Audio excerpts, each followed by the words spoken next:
Human Audio ALT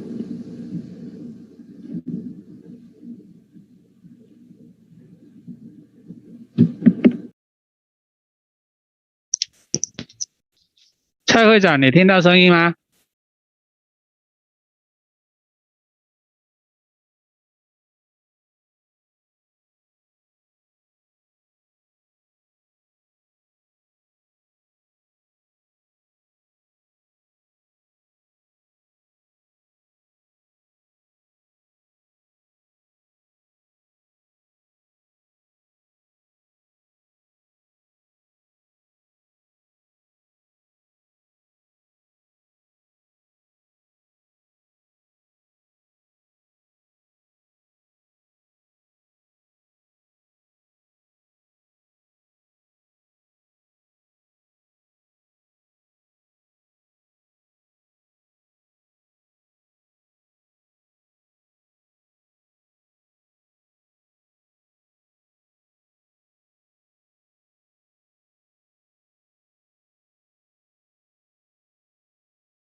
喂，关秘书长，我还是没有听到演讲者的声音。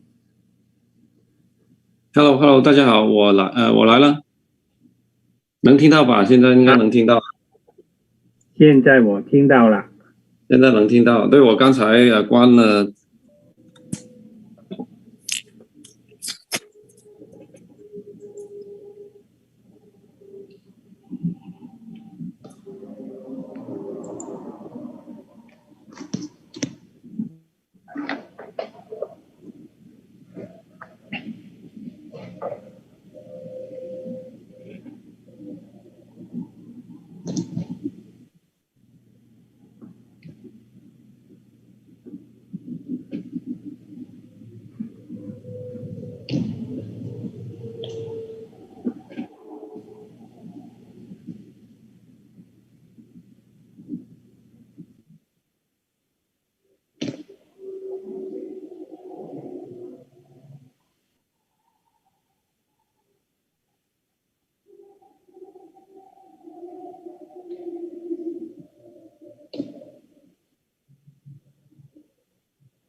各位好啊，我刚才试了一下，我的屏幕能共享得到是吧？可以的 ，Kevin， it's very good。谢谢。Yeah.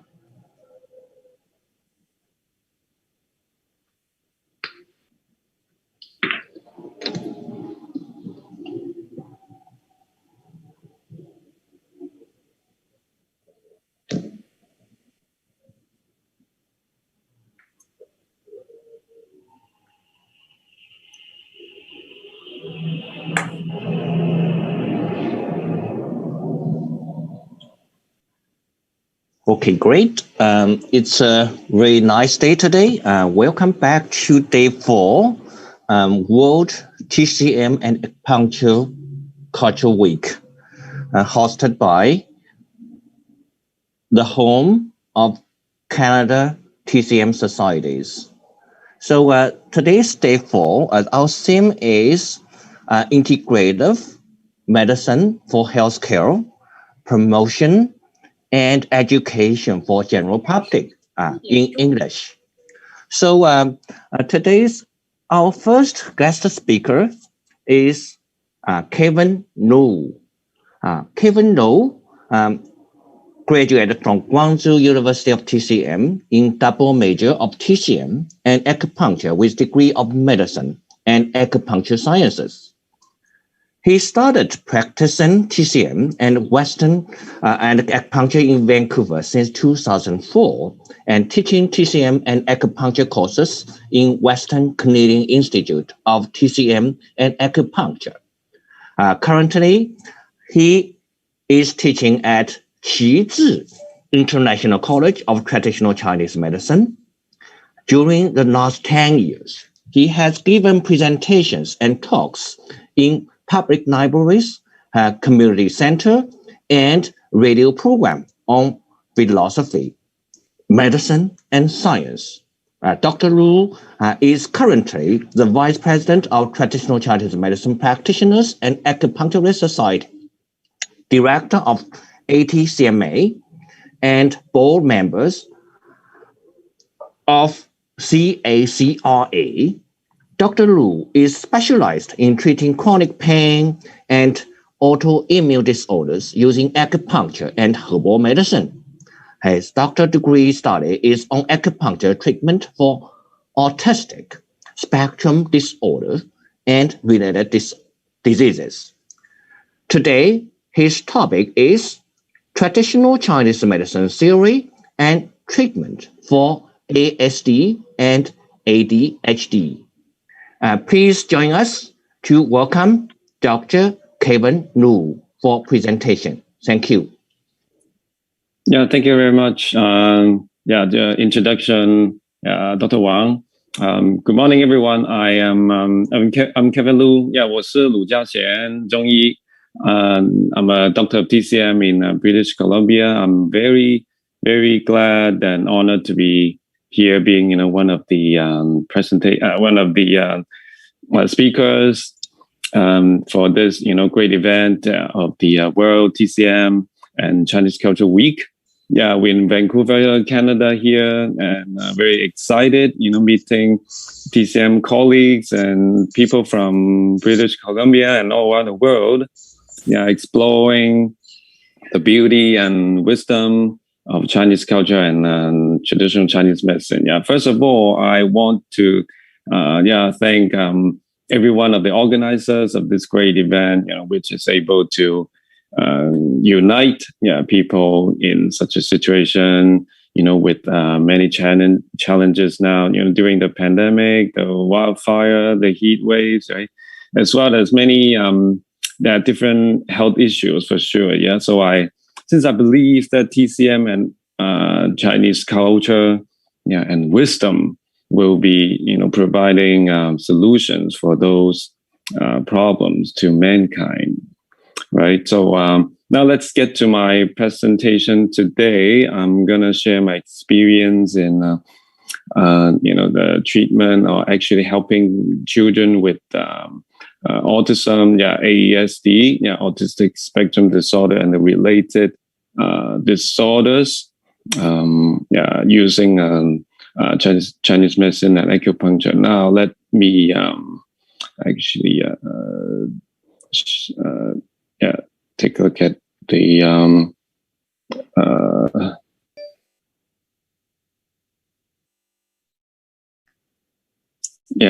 is it good now? Should be able to be viewing the presentation. Is it good? Yeah. Okay. So this topic will be on ASD, autistic spectrum disorder. Yeah. So now we know that we should be noticing that the ASD has been increasing since the last few decades. So in let's say 15 years ago, so these numbers are in basically in the United States. One in about 100, 66 diagnosed with autism. And then nowadays, today 1 in 58 children. It's been diagnosed with ASD. Is increasing, more than 100 over the last even 1 or 2 decades, we can see that it is more and more popular.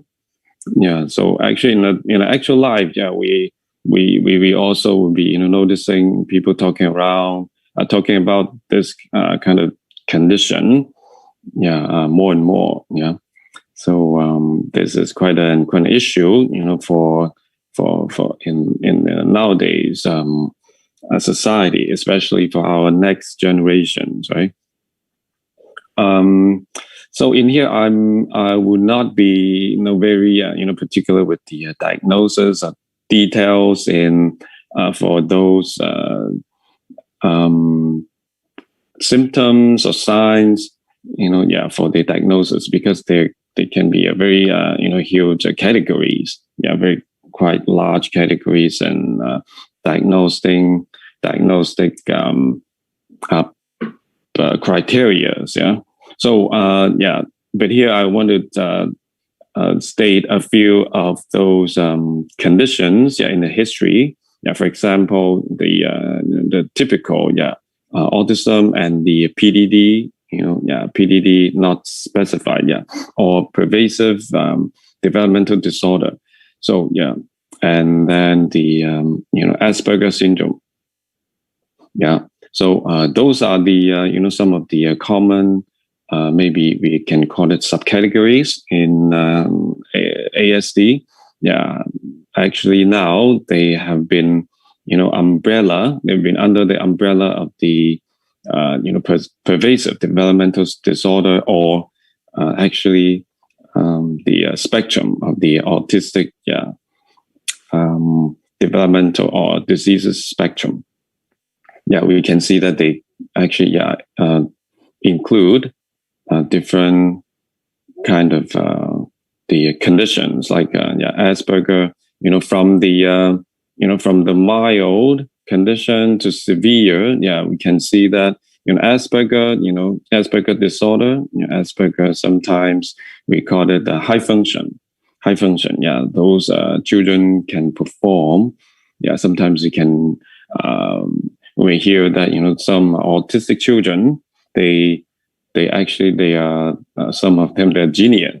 They're genius, and then they can be very good at some particular aspects, such as mathematics or music, or the or graphic intelligence. Very high. Some in very high intelligence, or maybe numbers. Right. So in those conditions, mostly they can be categorized as in the Asperger disorder. And then the PDD, pervasive developmental disorder. So also kind of a developmental delay. So that's why. So those these conditions, they are grouped into this autistic spectrum. Under the DSM-5 criteria, the diagnosis of the psychological and behavioral manual of the diagnostic manual, in the 5th vision. So this is the most updated diagnostic criteria for autism. So that's why nowadays we do we tend to be not to simply look at people with autism, but actually with some other the diagnosis more inclusive, like a spectrum or umbrella.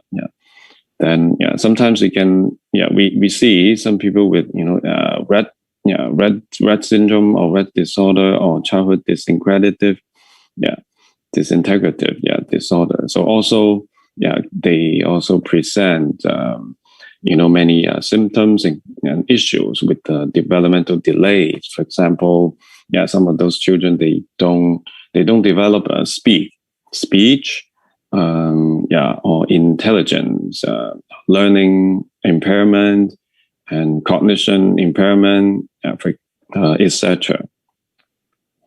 Some of the children, I've seen, they they even when they're getting to 13, 14, even adolescent age, but they still cannot speak. Yeah, so this is kind of bit severe condition in development. Yeah, of course they do have autistic symptoms. Yeah, and those including those routine or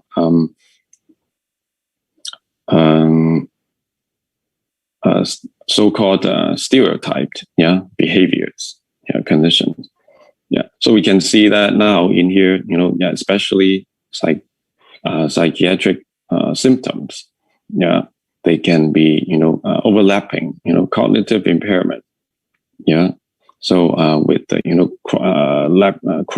crossing, overlapping with the classical autism. Yeah, yeah. So let's take a look at the course.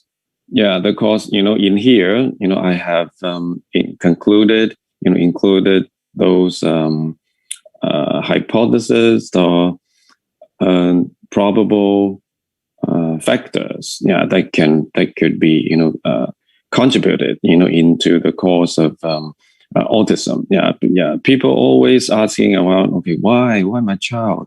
Yeah, especially those the parents, right? The parents always, why my child has been, developing or like that. This is like kind of a bad fortune, for the family, especially for those if they are in a very bad condition. Yeah, then they can be. Yeah, we can be frustrated even for the rest of their lives. Yeah. So we know that the cause, even the diagnosis we have seen, right? Yeah, so complicated, overlapping, and they have many related conditions or disorders. Yeah. So we can see that now the causes can be very complicated and multiple factors. Yeah, and pathological conditions in here, right? Yeah. Can be attributed to the condition of developmental delay or autism or other related conditions. We will not be looking at it into details. Then because of that limited time. Yeah. So however, I want to share some of the hypotheses. Yeah, one of them can be the evolutional regression.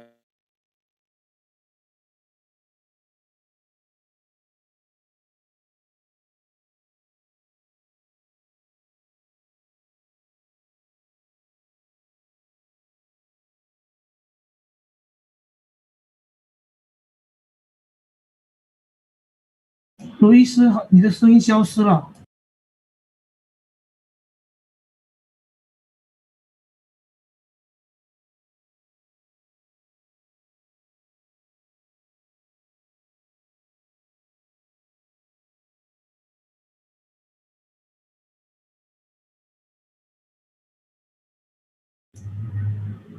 啊，陆会长，你的声音没了哈，你抓紧调整你的声音。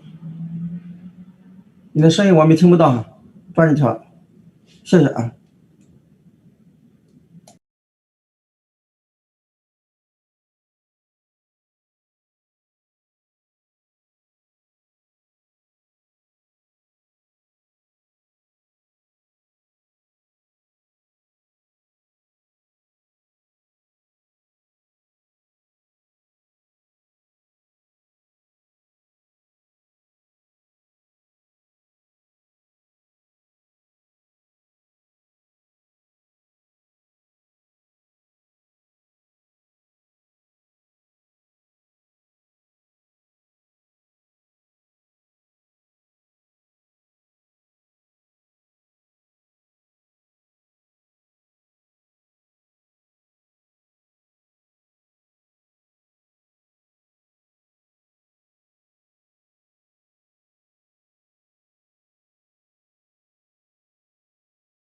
Eventbrite going to take up about 300Hello,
Kevin. Are you still there?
Okay. Yeah, really sorry about that. It's yeah.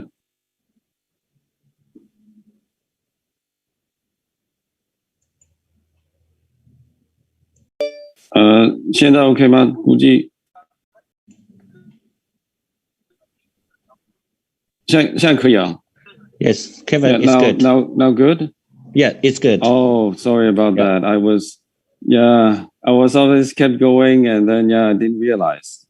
I didn't realize the thing was dropped. Yeah, now good. Yeah. Yes. That's why I was feeling that. Whoa, why was a bit so quiet thing? Yeah. How about the screen? Screen The screen is good. was now good. It goes well. Okay. Oh, it was going well, the screen, Yeah. but without audio. I see. Okay, yeah. Okay, let me keep going then. Yeah, whatever. Anyways, so we were talking about the conventional treatment, and especially the drug here. Yeah, maybe I finished this study and then done, and so this study, like I said, quite collecting quite a lot of data, and then, like I said, can be very important, clinical direction for us to compare, to see, the effect of drugs. Yeah, let's say some of the antipsychotics. Yeah, like I said, the Ritalin, risperidone, and Prozac. Yeah, those are the they have some number of cases studied, and then we can see that the rate, the effect rate, better to worse, around 1.1 to 1, 2.6 to 1, or even this one, Ritalin. Actually, we can see that people got worse, that actually more than people get better. So meaning that people taking such medications, they could get lots of side effects. For example, we do see some children, they could not even barely, they could barely, last for a few days, 2-3 days of medications because of the side effects. Once they take the medications, they can be, more agitated, and then even manic attack, and the mood change can be also worse. Comparing with this, let's take a look at this. Compare with this. This is a biomedical non-drug supplement. Non-drug supplements. Let's take a look at some some conditions. Some even people with removing milk, removing dairy, even have 32.1. 32 to 1 versus, meaning that many people get better. Very few get worse, right? At least they don't. They have very, very little side effects, right? And then so we can see those, those, right? And then gluten free, 24, versus 1 for the effect. So again, from this study, we can see that sort of compare the or actually telling that sometimes medications or drugs, they're actually sometimes there are too much side effects and helping very little to children with autism and developmental problems. So in TCM, we do have some unique system in diagnosis and treatment for autism and ADHD. According to the pathogenesis, by the the organs systems, and then using acupuncture, scalp needles, we do able to find lots of studies and articles for children, infantile 推拿 therapy, now and more popular including herbal medicine. Yeah. So in the pediatrics, in TCM, we do have lots of experience and knowledge, for in helping those children's and conditions, such as mood and seizures and different illnesses and impairments, including digestions and the conditions. Yeah. Okay, then. So to the time, and then again, sorry about the technical condition. Is it now good? Am I still connected? Yes, very good. Actually, okay, yeah. So maybe of course, in the in the future, maybe we can have some other opportunity to share my experience and with to the from you. Okay, yeah. Thank you so much then. Yeah. Okay, great. Thanks, Dr. Lu. Due to the technical problem, but later time we will welcome back Dr. Lu to give us presentation in other events. Thank you so much. Sure, thank you. So our next speaker is Vicky Lo. Vicky Lo is a young entrepreneur. He received a Bachelor of Economics from York University, Canada. He is also a TESOL certified English teacher. Currently, he is a graduate student of Master of Acupuncture program at Guangzhou University of Traditional Chinese Medicine. Today, he will give us a presentation how technology innovation affects the expand and popularity of traditional Chinese medicine. Please join me to welcome Mr. Lo. Okay, good morning, everyone. Sorry, I don't have my PowerPoint with me right now because the laptop I use broke down. Sorry, there's another technical problems, but luckily I can still give my speech on this computer. Okay, let me start. Okay, my name's Terry. It is or you can call me Terry as an English name. It's a great honor to be here amongst you. It is indeed a privilege to speak and having the opportunity to participate in such an important conference. I would also like to thank my mentor, Professor Ronggang Li, for allowing me to have the discussion on how technology affects the expand and popularity of traditional Chinese medicine. And I will simplify the term into TCM in my following speech. I grew up in a loving and traditional Chinese family. However, as my family migrated to Vancouver when I was 12, Western culture and Western medicine took over my life. And I'm deeply believed in science is the only key in the future, as the chemistry reaction and elements are just so clear to understand when you learn it, comparing to all these TCM concept of yin-yang, for example. The virus of this COVID-19 pandemic can be shown in image, in description, as people always find that seeing an actual image is much more convinced or easier to understand what causes the illness than a plain concept of external invasion of exogenous pathogenic factors affecting the lung meridian, causing the loss of vital energy, and etc. That kind of TCM concept. And this, I think it is the largest discrepancy between the Western medicine culture and TCM.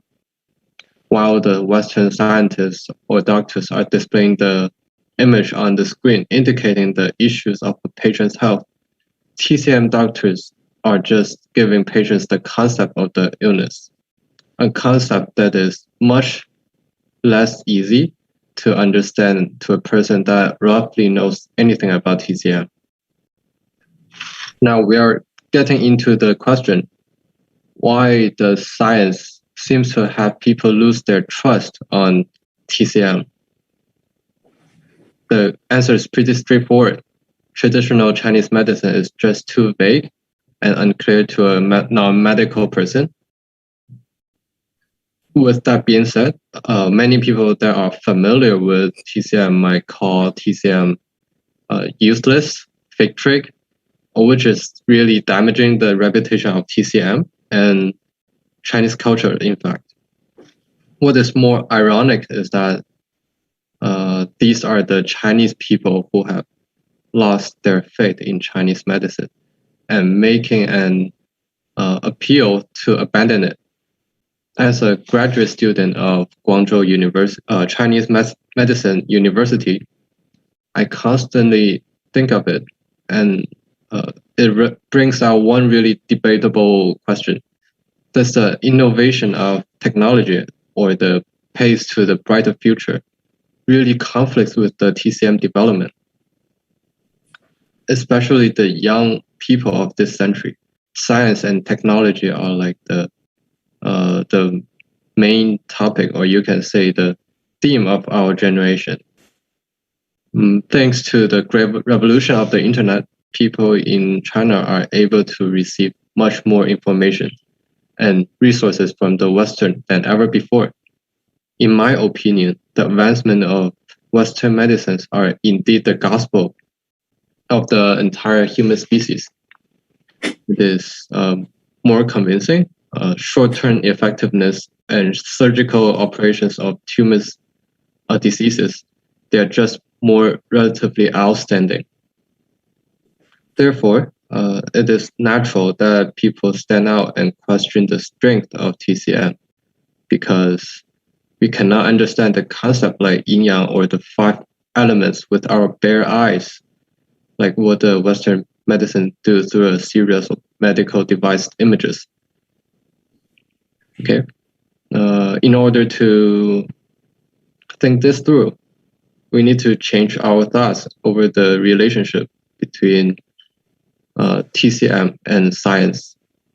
I truly believe the prosperity of Western medicine should not become the reason of the decline of TCM. Let me elaborate on this statement. I have received Western education since 12 years old, and I do believe in science, like what the world is doing now in creating the vaccines for COVID-19. Thousands of scientists devoted to find the cures of this pandemic. This is the Western medicine's merit. We as the TCM practitioner appreciate the contribution of Western medicine just as much as we should be. I got my vaccine doses too. My second dose appointment is on August 4th. All I'm trying to say is that I'm not against Western medicine, meanwhile being a prospective TCM practitioner. I can understand all the query on TCM.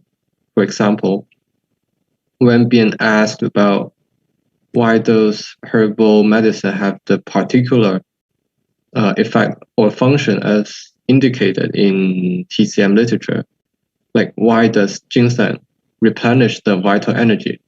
Why does the Chinese angelica enrich the blood? When being asked to provide the evidence, TCM doctors are rendered speechless, as there are no such scientific image to prove it, and we are just not like the Western medicine doctors. All we have are the literatures from our ancestors, experiences that have been inherited over the past 5,000 years. Thus, it's a misunderstanding of thinking.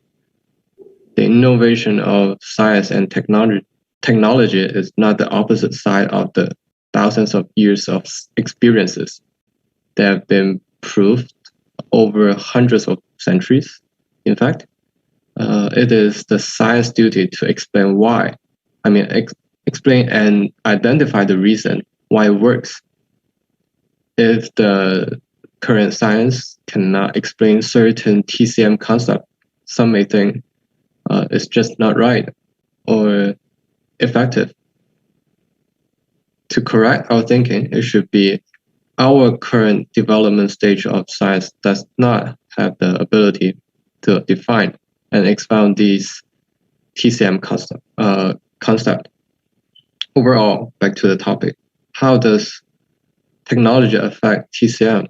Through my research, I think the biggest change got to be the tools that TCM practitioners use in current society. During the period of Qin Han Dynasty, Zhang Zhongjin recorded the method of using honey to treat constipation. Now we have improvised by using suppository. Scallion was acted as a catheter in the book Qianjin Fang, and now we use the more advanced catheterization devices, which are more sanitized and safer. These are the improvement of our human life quality. Okay, in terms of the treatment method of TCM, it has changed too. Now the modern science and technology are highly developed. It greatly enriched the means of Chinese medicine treatment.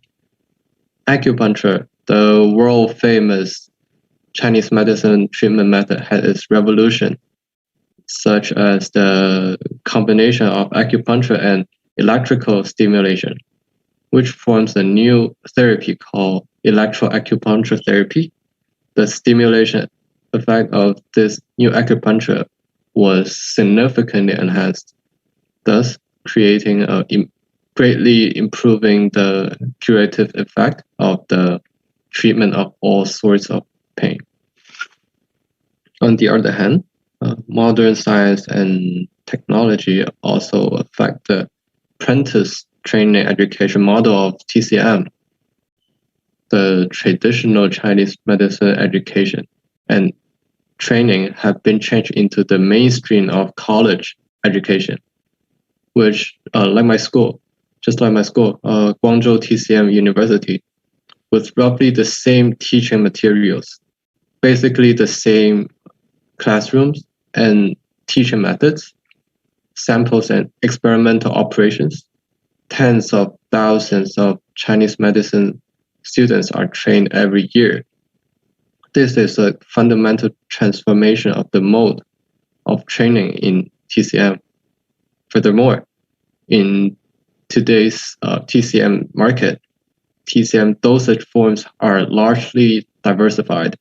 It has multiple types of forms. For example, granule, a mixture, oral liquid, syrup, injection, spray, dropping pills, and other dosage forms. In particular, the use of injection adopted from Western medicine greatly involved in the treatment of acute diseases through muscle and intravenous administration. It has improved the clinical therapeutic effect and status of traditional Chinese medicine. Meanwhile, we have oral liquid with its small dosage. They are quite popular in TCM market as they are easy to take. We no longer need to cook our herbal soup with pots and spending large amount of time to take our remedy. Another revolution is that we can use DNA technology to check the raw herbal medicine material for paternity nowadays. The cultivation of herbal medicine materials, identification of the varieties and advantages and disadvantages of their effectiveness, avoiding the inferior medicinal materials from entering the processing line has always been a core problem in TCM industry. In the history of the use of herbal medicine material, there was a widespread phenomenon of mixing and counterfeiting. Just like an old saying in TCM, with medicines made into ointment, tablets, and pills, even the immortals cannot tell if they're good or bad. With the development of technology, we can now use DNA barcoding identification technology to help establish a traceability system for the whole process of the herbal medicinal materials, all the way from cultivation to processing, acquisition, storage, transportation, sales, and use, so that the source, destination, and responsibility can be traced. The DNA barcoding technology of herbal medicine is a new identification technology that uses a small piece of DNA to identify the species of the herbal medicine material that was taken from, which can be understood as a paternity test on herbal medicine, giving each raw medicine, raw material, an ID card. The application of DNA is a major breakthrough in the identification of for thousands of years. It plays a vital role in the improvement and quality assurance of the whole Chinese medicine industry.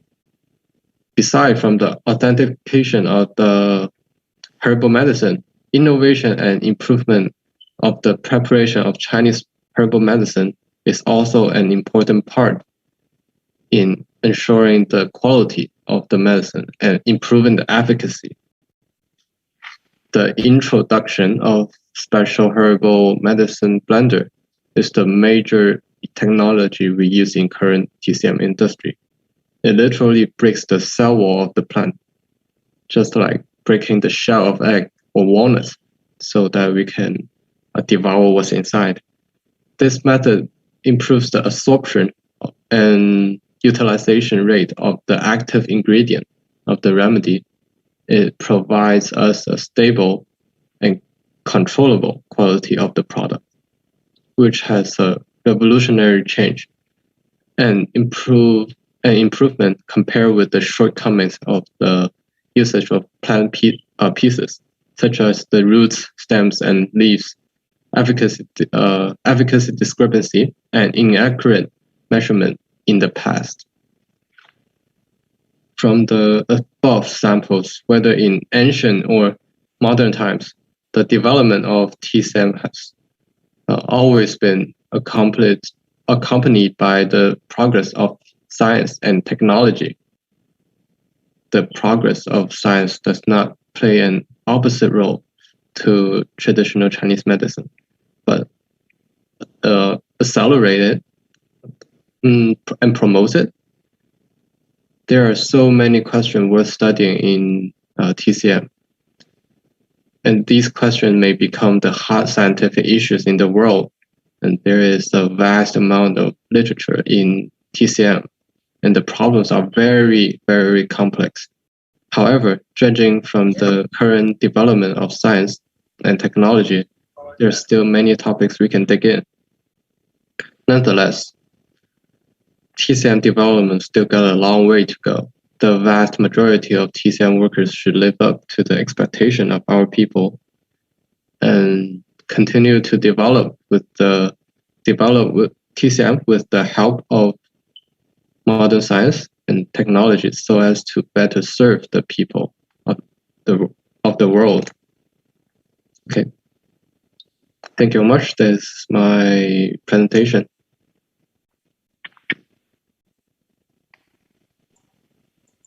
Thank you, Terry, for your great presentation. So we will have a short break. So we will come back in half an hour, 12:30.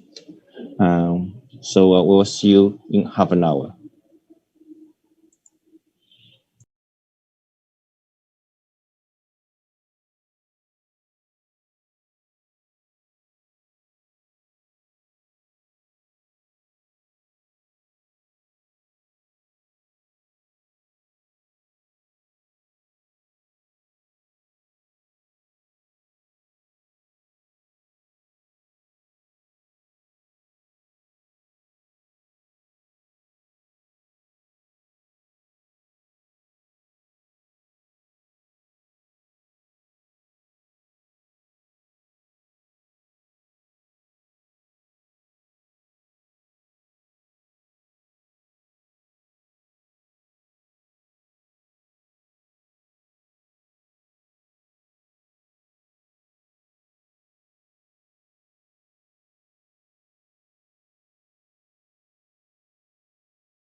Hello? Yeah, sorry, I was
Hello, everyone. Welcome back. This is Martin Wang again. We are going to have another speaker today before lunch break. So next speaker is Chao. So Kim Chong Chao, Pimong Chao. He is a community pharmacist working with patients with opiate disorder for many years. He is also finishing his 3-year acupuncture program from KPU this September. He is excited to learn from acupuncture and Les Moncrief, who invents bioelectrotherapy, we called BET, which is used for addiction treatment and complex pain management. Today, Dr. Chow will give us a speech regarding opioid crisis in BC and bioelectrotherapy by Les Moncrief. Welcome, Mr. Chow. Okay, sure. Can you hear me? Yes, correct. Very nice. Okay. Sorry, I just gotta give me 1 second to turn on my file. Take your time, please. Okay.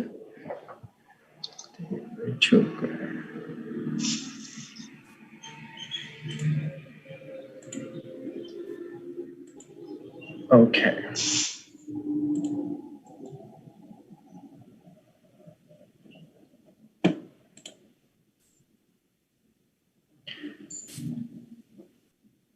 Okay. Hello, everyone. Can you hear me? Yes, we can Hello. hear. My name is Chong. Thanks, Martin, for a kind introduction to me. For me, I am like I say, I don't have a lot of experience to share, but the purpose of this one is to share my personal experience working with the opiate users at the community. I dispensing opiate replacement therapy on a daily basis, and I interacting them every day. So I can see maybe a little bit more compared to as a whole human being when they come into the pharmacy, or maybe I can just learn to expose, or maybe have a little discussion about how my perspective, then I can share. So at the last year, there's about 1,716 deaths due to illicit drug use in BC alone, which is about 70% increase compared to the year before. It is way more than people die of COVID-19. The series of this crisis cannot be underestimated, and larger LP users affected, I guess, due to the COVID lockdowns, and even the drug they normally can get is not easy to get to their hands. So their drugs may not be the same kind of quality, or they have been not without drug for a while, so their body creates a intolerance. When they use the drugs again, they could not know how to gauge their doses. Those are the possible reasons why such a high increase of death, and plus a lot of them probably using it by themselves. So all these reasons has created this high number of death, possibly. So not just the COVID and affecting them, but also their own, the COVID causing the just limit to their daily uses and the suffering. And I just going to tell you a little bit. It's very difficult for them to stop, not less something they use once they've been on opiate, and they've been very difficult to get off, like detoxifications.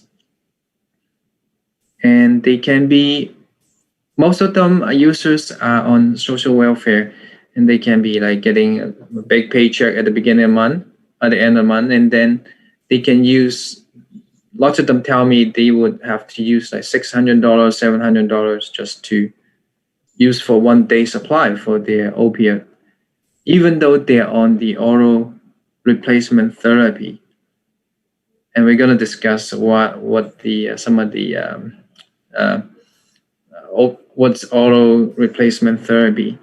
So they would, at the end of the month, when they have no money, they would bring the TV, their valuable. I had a mom just give me a big ring, like a ring. Say, I can give you the ring. I can have $20 for food, but possibly she's trying to using it for buying his drug supply.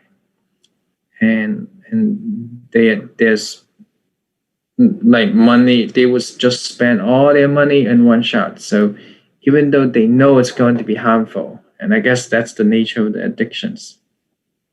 And the past model into how to help the opiate users in Canada, had described it from my friend Les Moncrief. It's an abstinence base. It just, you go into the facility and you just being taking out the opiate supply, and that was the history. And currently, most opiate dependent disorder patients, they are using for oral replacement therapy, or OAT. Another word says opiate antagonist therapy. Those ones are named familiar with methadone, Suboxone, long-acting morphines. And they could be priced from like $20 a day to $60, $70 a day. And they had to come to the pharmacy and being witnessed, most of them, to ingest the medication. So this does, by science, reduce saving life, so they don't reduce number of life they lost due to overdose. But they also would cause a lot of new dependence on prescribed medication. Even they own the ORT medication, they could be still people still want to use other drug when there's chance. So it's not a final solutions. And I can see a lot of patient use drug opiate user, they have mental issues. Like they can be just easily get angry, and another mental issues. They could be hallucination, get upset very easily. They have attention deficit disorders. They can be very kind to you today, but they can come to you and yelling only if you're late for them for like a couple minutes, or you doesn't agree with them with something. They can be explosively violent. So that brings it to the next piece. Some of the solution I would see. I mean, the government policymaker had to creating decriminalization, possibly creating a better mental health care, housing, more comprehensive programs, and even support. Some of them actually work. Even though they come to using daily take their medication, they will go to work, but they has to be a teamwork and approach to help this group of clients. And I was very fortunate recently and got to learn about a friend, Les Moncrief. He was very kind, and I was so excited to learn about how he has been able to using his expert in traditional Chinese medicine and other therapy and hypnotics and to help his patient. So I'm very excited to introduce the real meat of this presentation, Les, and the next section. And Les is registered acupuncturist in BC since 1984. His primary focus is addictions and pain management, and he has spent years on living in Asia and learning Chinese medicine and other modalities. And he created a therapy called bioelectrotherapy, and he wrote a book also treating complex pain addiction with bioelectrotherapy. That's the email below, and if you any question later on, you can either forward me or the organizers get his contact info, and you can search his name and Moncrief easily too. So without further ado, I'm going to play a video to showcase what he's doing with his patients. Okay, give me a moment. Everybody still can hear me? Someone can give me feedback?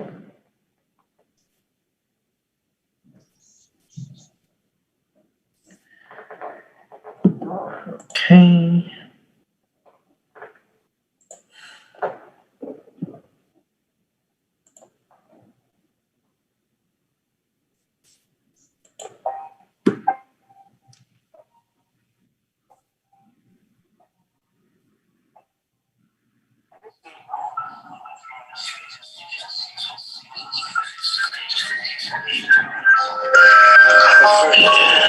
Demonstration is my friend Brian here. I've treating him for a back problem that he's endured all his life. Treating these points on the back. I've treated the J-Well points, and now I'm doing some other points specifically for back points. They're called tone style acupuncture. Here he is, asked to mobilize. 曹医师，你需要先把那个 share screen 给关掉，让他来放。So bound to my pain anymore, you know.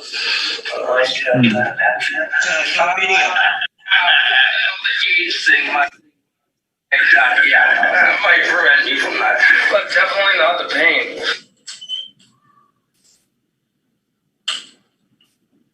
I feel warmth in my small of my back. I feel stronger in my back. I feel way stronger, and the pain is leaving in my back. The pain in my back is going away. Daniel. pain in my back is going away. 知道吗？我们看不到那个视频。现在是你的 share screen 一直在打开。There's no video. Oh, there's no video. No. How are you feeling now? Well, that was painless, for sure. And it does, and this is a chronic issue for 3 years in the running, and it definitely only took 1 minute to 2 minutes to not feel any pain.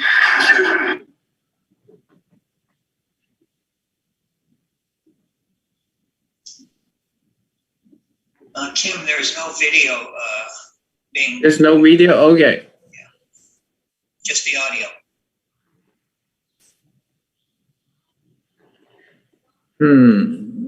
Okay.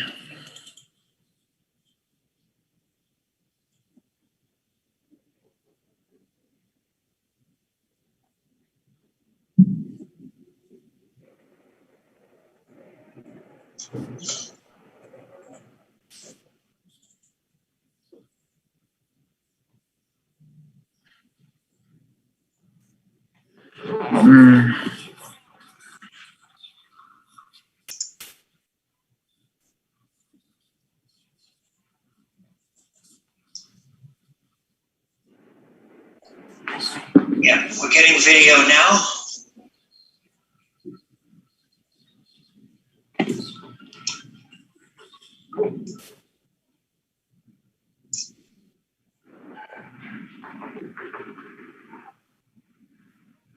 But no audio. Okay.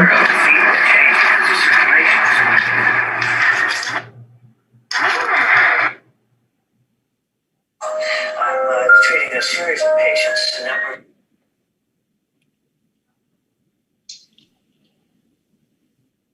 Okay, we'll try again one more time.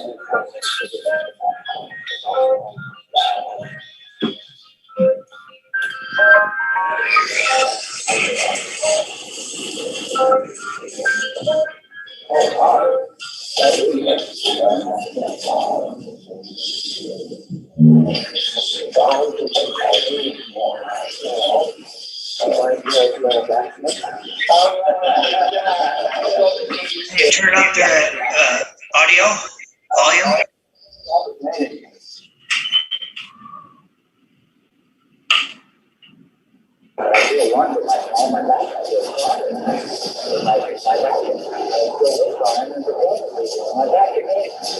My back is going away. Daniel. Pain in my back is going away. Everything possible. Nobody knows. So,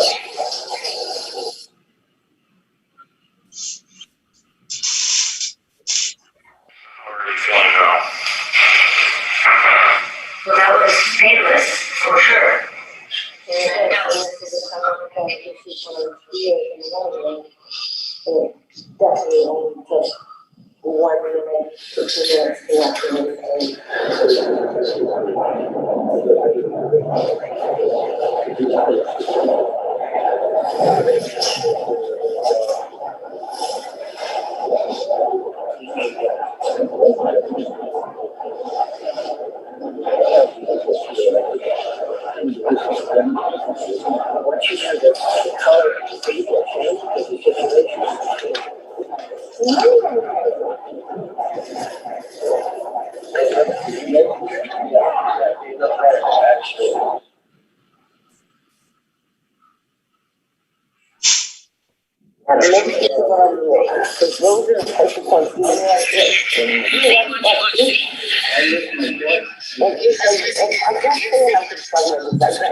I'm feeling right now to the bones, the low back problem and feeling so the bones come together and then the hand and then the practice. I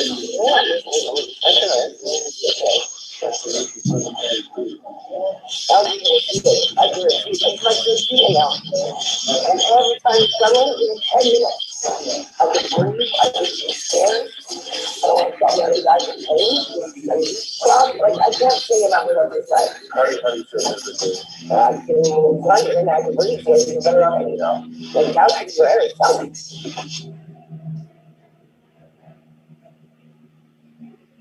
I am an expert engineer, so it's almost like there's different for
So I would just going to leave it to here to introduce Les. Les, you're on, and you can stop the video on your side too. I think I'm not sure your side, my side. Yeah, it's stopped now. Then you can maybe talk about your therapy. Les, thank you. Okay, can everybody hear me? Yeah, the video's still on, Les. Okay, I see this.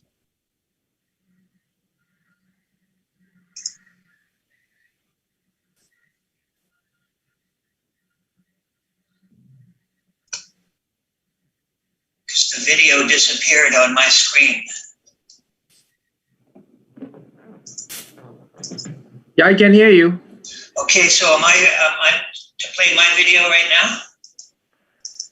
You can play your PowerPoint presentation, yeah. Mm-hmm. Okay, yeah.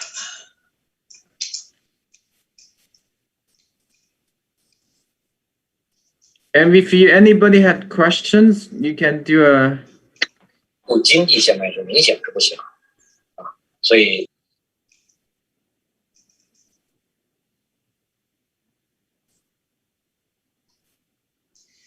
Okay, here's my video. It's 8 different slides, and in bioelectrode therapy, we use a combination of copper and silver electrodes. slide 2 here. The body is electric. We combine the Western science of electrophysiology with basically the Chinese medicine meridian system, using electrodes rather than needles or moxie or any other point stimulus. Many aspects of the human body are dependent on electrical factors. The nervous system uses nerve impulses, which transmit messages from one to another, and this is based on electrical microcurrents. It's manifests as glandular secretions, electrolyte balancing, and pH balancing, and a number of other systems regulations. Now, with bioelectrotherapy, we use 2 types of electrodes, copper and silver metals. They make excellent electrodes. Our body itself is an electrolyte body. Electrolytes are things like sodium, potassium, calcium, magnesium, and these are conductors of electromagnetic energy. And so we can conduct or direct this microcurrent simply by placing the electrodes on typically what I do is I place the electrodes on the Jing well points. And also I use microsystems such as Korean hand therapy and auricular therapy, and also Tong style acupuncture.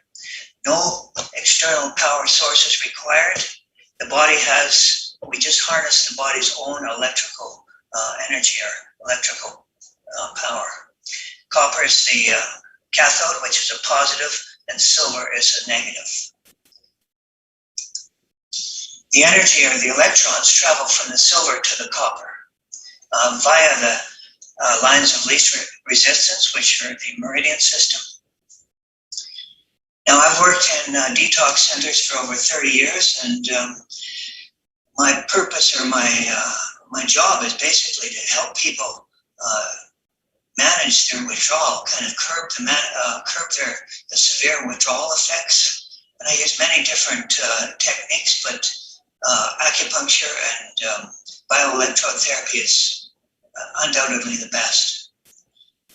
When a person is in withdrawal from opiates, it's extremely painful, not only physically, but mentally and emotionally. They often come in malnourished and dehydrated. The process itself involves a lot of sweating and vomiting and diarrhea, which again contributes to an electrolyte imbalance as well as pH imbalance. When these symptoms get too severe, we end up having to send them to the hospital for IV rehydration with electrolytes. And 2 or 3, several hours later, they return and they look quite well, actually, often better than the staff. And so I started to get the feeling that electrolytes are one of the keys to the restoration of homeostasis. I'm suggesting that bioelectrotherapy is not only good for the detox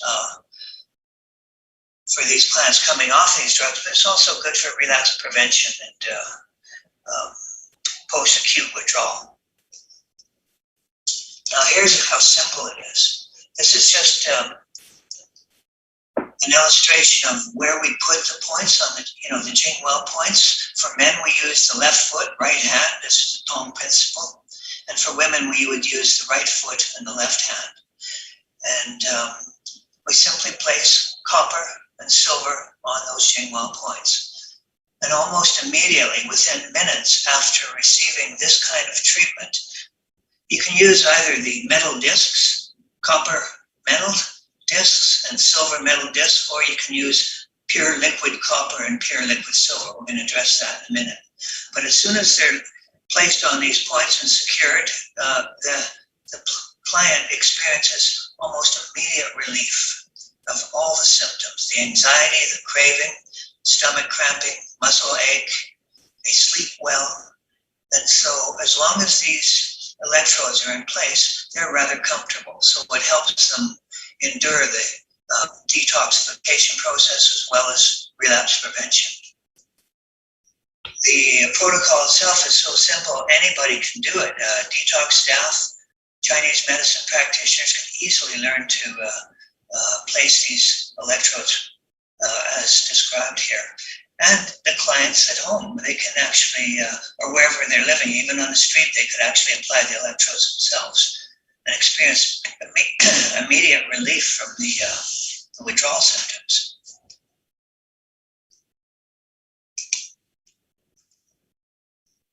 Now, I've been doing bioelectrotherapy for a number of years, and probably 4 or 5 years.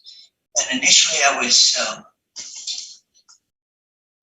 using, I would just buy copper wire from the store, and I would snip it into tiny bits and whack it with a hammer, and I would have 1 copper electrode. One of my clients in the female treatment center that I work, she says, well, why don't you use a hole punch? And bingo, here's my first factory, pumping out copper and aluminum electrodes. Aluminum sheet metal works, or aluminum foil works, but as long as you've got the copper, you can direct the microcurrent pretty well anywhere in the body, affecting any of the meridians or all the tissues and so on. We do all the meridians, all the points, Jingwell points, and so the whole body is being treated, creating a homeostasis. I prefer using silver, actual liquid silver. I'm going to go to the next slide here. This is the latest version of bioelectrotherapy, and I just use pure liquid copper, and I use pure liquid silver in a water base with a little resin and spared gum. And I use a doe foot applicator, which is in the cap of the vial there, and it has to be shaken up or stirred because the metal particles tend to settle at the bottom of the vial. But as soon as they're stirred for 30 seconds or so I prefer a stir stick for not only stirring but also for applying the electrodes. And once they're applied and dried, I can simply apply a liquid Band-Aid. And my current favorite is using a product called New Skin. You can find it in any drugstore for about $5 for a 10-ounce milliliter bottle. So it's very inexpensive. So here you have a therapy that effectively, and it's the first therapy that I've seen in my 37 years of working in addiction, which effectively treats the symptoms of opiate withdrawal. But not only opiate withdrawal, but it does treat other drugs and even alcohol withdrawal. But along with that, the protocol will also, being that it treats all the meridians, all 12 meridians, can address a lot of the physical pains that a person may have. Let me just look at the time. I've got a few more minutes. If I could, anybody have any questions they might have? But it's easy to apply. It takes probably about 10 minutes to apply a very simple treatment that effectively treats a client to make them feel comfortable. The severity of anyone in opiate withdrawal, for example, is so severe that they often are not successful, or very seldom are successful. Most clients are terrified of the withdrawal because it's so painful, and they won't even attempt the withdrawal. But with this technique, they themselves can actually treat themselves, either with the metal discs. You can make these metal discs themselves, or use the liquid Band-Aids, which are essentially $12 or $15 for a pair, 5-gram bottles.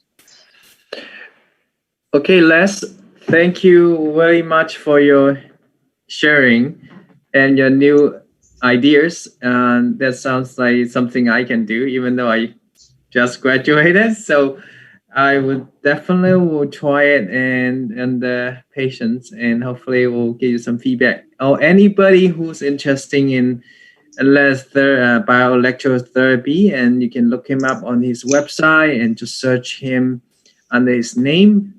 He got a lot of YouTube videos, and you can send him an email.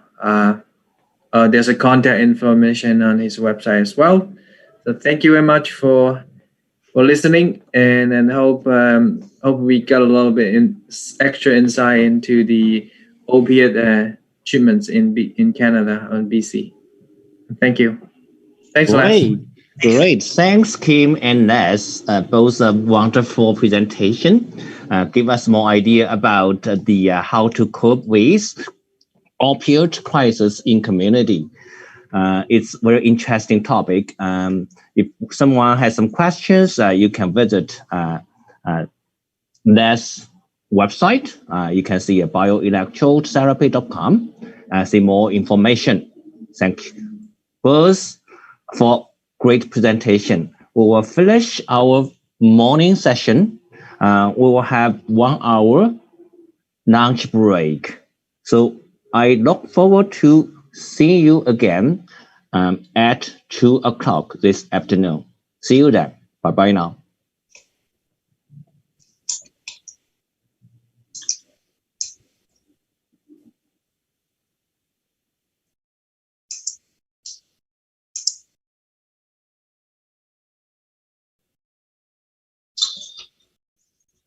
I can hang around for a little bit if anybody has any questions around bioelectrotherapy and how they might use it in their clinic.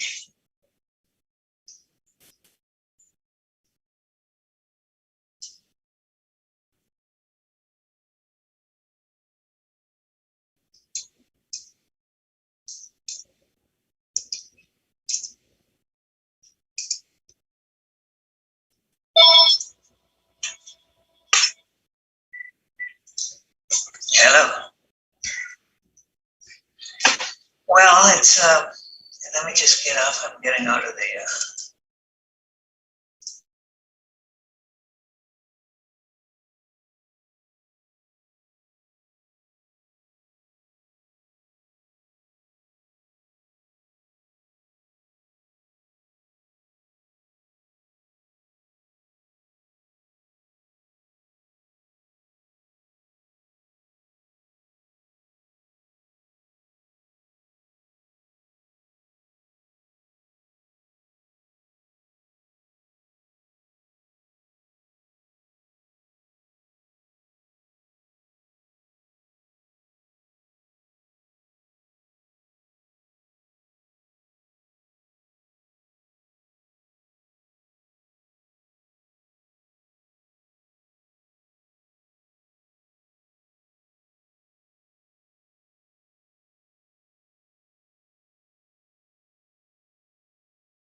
嗰個棄嬰嗰個我都有㗎啦，唔使睇啊。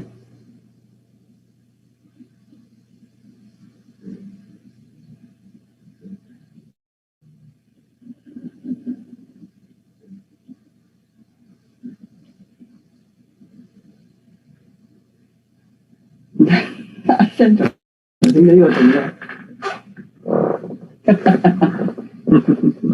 佢有冇話感覺點啊？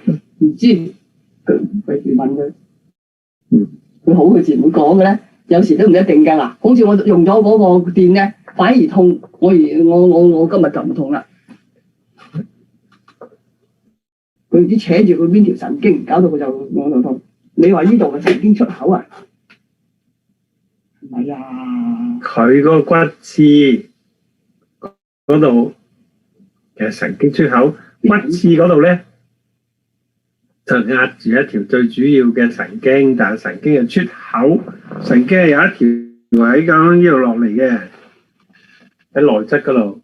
咁問題你未必係喺呢個位置壓。又有外側嘅，我哋跟呢兩邊咧都有閃電嘅感覺嘅。總之你呢個位置咧，主要就話佢壓住神經就係啦，唔好一定話講，唔好強調佢出口啦。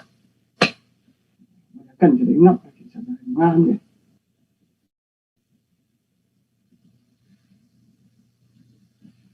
佢整得好靚啊！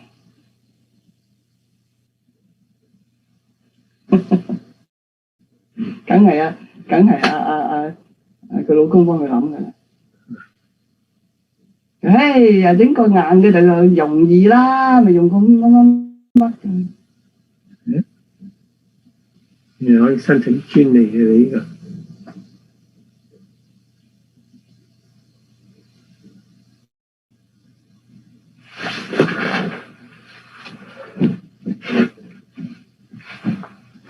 差。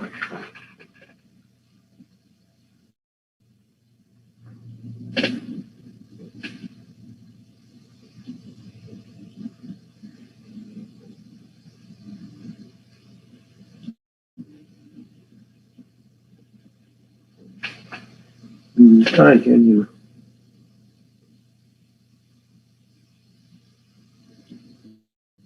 我1點到2點可能冇人講。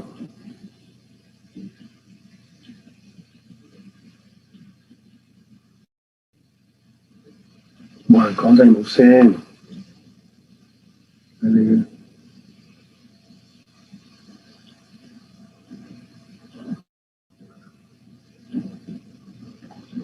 就係食嗰啲湯渣，食飯係嘛？再煮2條菜。唔煮都得，又有嗰啲咩白龍花喺嗰度。唔煮啦，咁蒸飯。琴日剩翻少少嗰啲三文魚蒸埋啦。係啦，佢咪咁。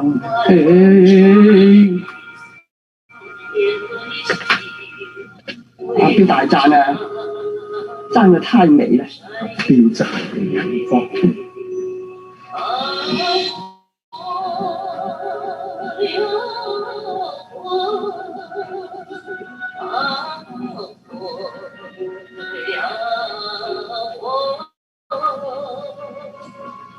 风吹，从天的星啊，为我照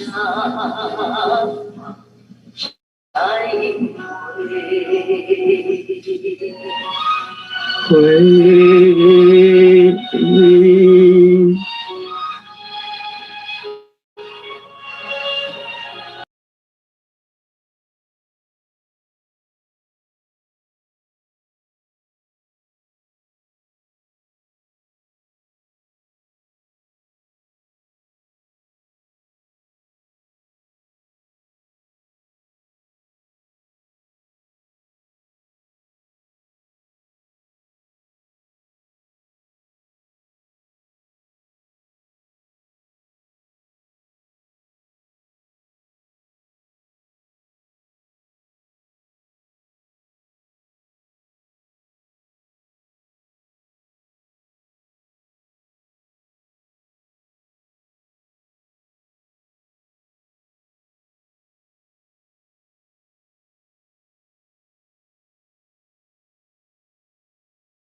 Good afternoon, everyone. Welcome back to the afternoon session. So the first speak in the afternoon is Yi Junhe. Yi Junhe is a registered TCM practitioner in British Columbia. He received Master of Acupuncture from Guangzhou University of TCM. He has over 10 years of experience in acupuncture and herbal medicine, and also years of working experience in general hospitals in southern China, with profound knowledge of both Western and Chinese medicine. His practice focuses on post-stroke rehabilitation and pain management, weight management, and general health consultation. Today, his topic is opioid addiction rehabilitation and acupuncture treatments. Please join us. Welcome, Mr. He. Thank you, Mr. Wong. Thank you, everyone. Today, I would like to present you with the topic of drug addiction, rehabilitation, and acupuncture treatments. I actually need a little bit time to should I share the screen with everyone? And yes, please. Okay.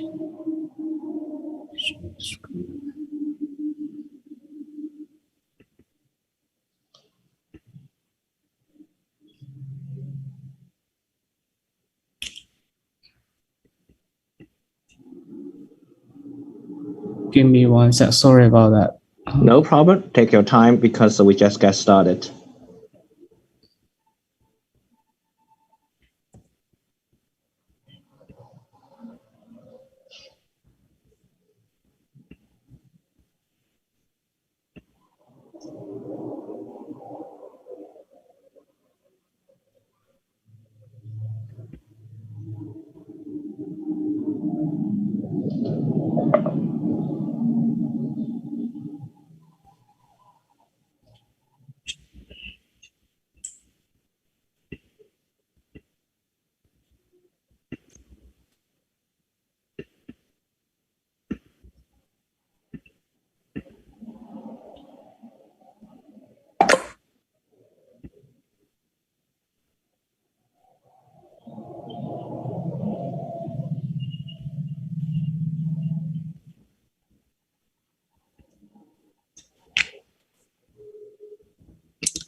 Looks like I need to leave before I can reconnect. Okay. Sorry about that, everyone.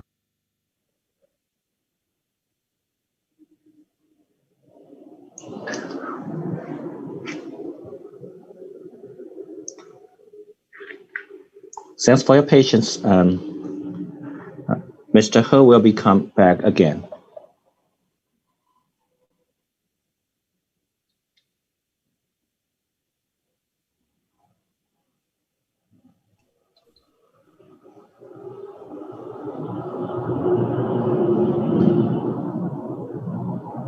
Can everyone Perfect. hear me right now? Perfect. Yes, perfect. Sorry about the delay, everyone. No worry. In here, most of the people are I should call you guys as my teacher. First of all, in the beginning of this topic, I would like to give you a heads up. Is like I do have some personal experience, but very limited personal experience on drug addiction rehabilitation. But I do have a successful cases, which is my cousin, and I do help him successfully conquered and back to normal life, of course, with some prices. But we all know that the reason why I want to bring up this topic is because of the opioid crisis right now that BC and the whole North America we are facing right now. On top of the pandemic, lots of people are dying from opioid overdose. That's why I would like to share with you guys about the topic of drug addiction rehabilitation today. It's just to bring up the topic and encourage discussion on opioid overdose crisis. So let's start with drug addiction. The definition of drug addiction is also called substance use disorder. It is considered as a disease because mostly we have a taboo of talking about addiction as a lifestyle choice. However, it is actually a disease that is modified by drug to create this kind of drug seeking behavior. So we need to break the taboo of thinking it about as a personal behavior. It's a irresponsible behavior. It is actually a disease. They are patients and they need our help. So drug addiction is a disease that affects a person's brain and behavior, and it leads to an inability to control the use of a legal or illegal drug or medication. See here, we actually including medication as drug addiction, like as one of the substance that can cause addiction. So once addicted, people cannot stop using the drug despite the harm caused to the body. Just like right now, we can hear from the news every single day that people are dying from overdose, but people cannot stop this kind of behavior. It is because the drug did some modelization on the brain, which reinforce this kind of behavior. They cannot control themselves. That's why they would need help. When we talk about the substance in that definition, the first thing come to our mind, I believe would be most commonly is the street drug, which is illegal, including heroin, cocaine, codeine, crystal, etc. But we would believe that prescription drug is considered as medication, so we don't usually classify them as drug or as a target substance abuse. However, when prescription drug is illegally possessed, or when it was illegally produced instead of legally produced by the pharmaceutical company, it might be coming from some illegal sources. At the same time, even you get the prescription, but you use it in a different way, you use it not under the guideline of a healthcare professional, that can also create a problem of substance abuse. And the less harmful but also common substance that we talk about would be alcohol and nicotine and marijuana as well. Marijuana nowadays in Canada is considered as legal, but however, we all know that it can create addiction, and it also do harm to certain people. But it's just as the same as alcohol and nicotine. So about opioid, because today I would like to talk about the opioid crisis. So what is opioid? Opioid is the drug for pain management mostly, and usually is prescribed by a medical doctor to use to control severe pain. So opioid can induce euphoria, which means after you take the medication, you feel high.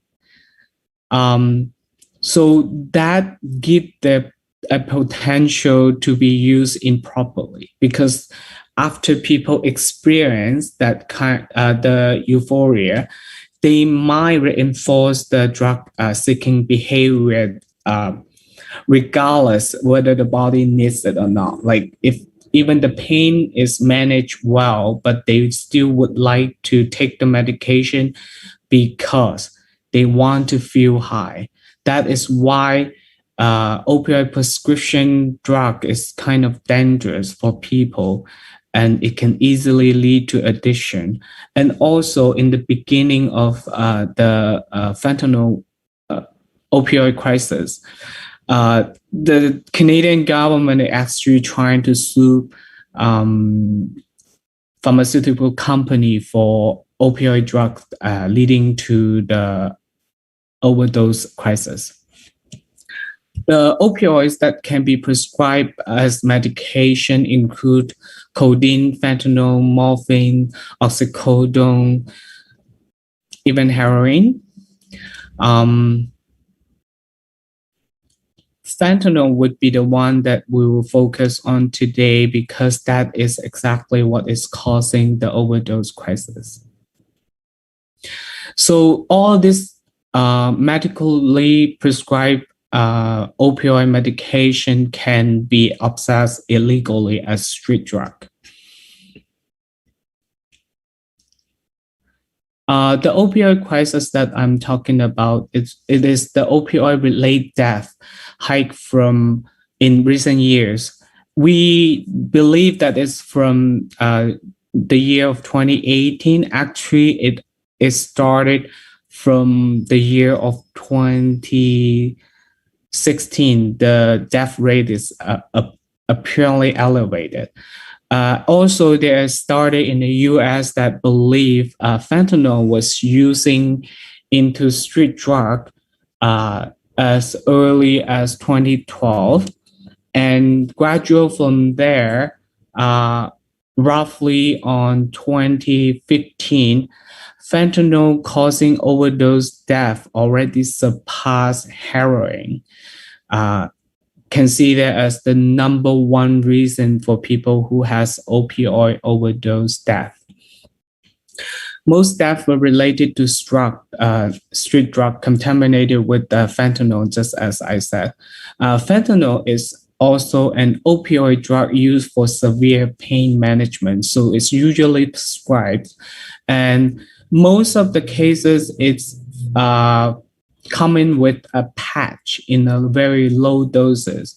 The reason why is it's easy to control the dose that is absorbed by the body. It cannot easily lead to overdose. So here is the number coming from Statistic BC that we can see from 2015-16. The number gradually hiking, and then the government has focused a lot on preventing fentanyl overdose death, so which we can see a decline in 2019. However, with the pandemic hit, most of the resources and money are going to COVID, and also on the other hand, drug users, they are more isolated. They are more tending to use the drug alone. And at the same time, because of COVID, creating the social isolation, the uncertainty of future, anxiety, and all these factors would promote drug-seeking behavior. So you can see a big hike on the 2020. And as what we have the number from the first quarter of the year, actually 21 is not gonna be low that we can see. This is the number provided by Coroner Service of BC. Coroner Service, which means they investigate into the reason of why people die. So Coroner Service do a drug tax on all the overdose victims. So 87% of the victim they can tax fentanyl in their system, and 48% is cocaine, and crystal would range the third. So now you can see like how severe the problem would be, and the most problem cause is it's caused by fentanyl. But why cocaine is always been the head of the leading factor of street drug. However, how come fentanyl all of a sudden in recent years has become the first killer of street illicit drug? So that is the lethal dosage of fentanyl is 2 milligram. So 2 milligram, here is the picture shows you how much is 2 milligram of fentanyl comparing to a 1 cent US coin. And that's the comparison of heroin and fentanyl. That is the lethal dose of heroin and fentanyl. So most of the people are using street drug. They don't know that they are taking partly fentanyl. It is because the drug dealers to try to enhance the euphoria that they can get from drugs. So they mix fentanyl into other drug like heroin. So, but sometimes because the unknown doses of fentanyl and because a very minimum dosage of fentanyl can kill. So that's why causing many overdose is happening in recent years. So now let's talk about the standard treatment for opioid drug addiction. So usually the first thing we would talk about is the MMT, is the methadone maintenance therapy. So what happened is they calculate how much heroin or opioid a patient would use, and then they will start with certain dosage of methadone. Methadone is also another kind of opioid drug that is used in pain management, but nowadays it's mostly in drug addiction rehabilitation. So by giving the methadone under supervision, it's basically a lower, it's a less harmful opioid drug that to subsidize the other drug, which is mostly cocaine, and so when they are taking methadone, it would stop the withdrawal symptom in most of the cases, and then they would gradually lower the dose of methadone. At a certain point, the patient would experience withdrawal symptom as well. But usually at that time, they would stay in a maintenance dosage of methadone until the withdrawal symptoms go away, which usually only takes like 2-3 days. But that is the most critical time of a drug addiction treatment, because when withdrawal symptom shows up, people are more turned to drug seeking again to replace to counter the withdrawal symptoms. If they get under good management and they would get through the period of 2-3 days, then they would be fine. And then eventually they would cut off the methadone totally. So that is basically the whole process of the treatment. So staying in the treatment is critical for those, is the key of successful in addiction rehabilitation.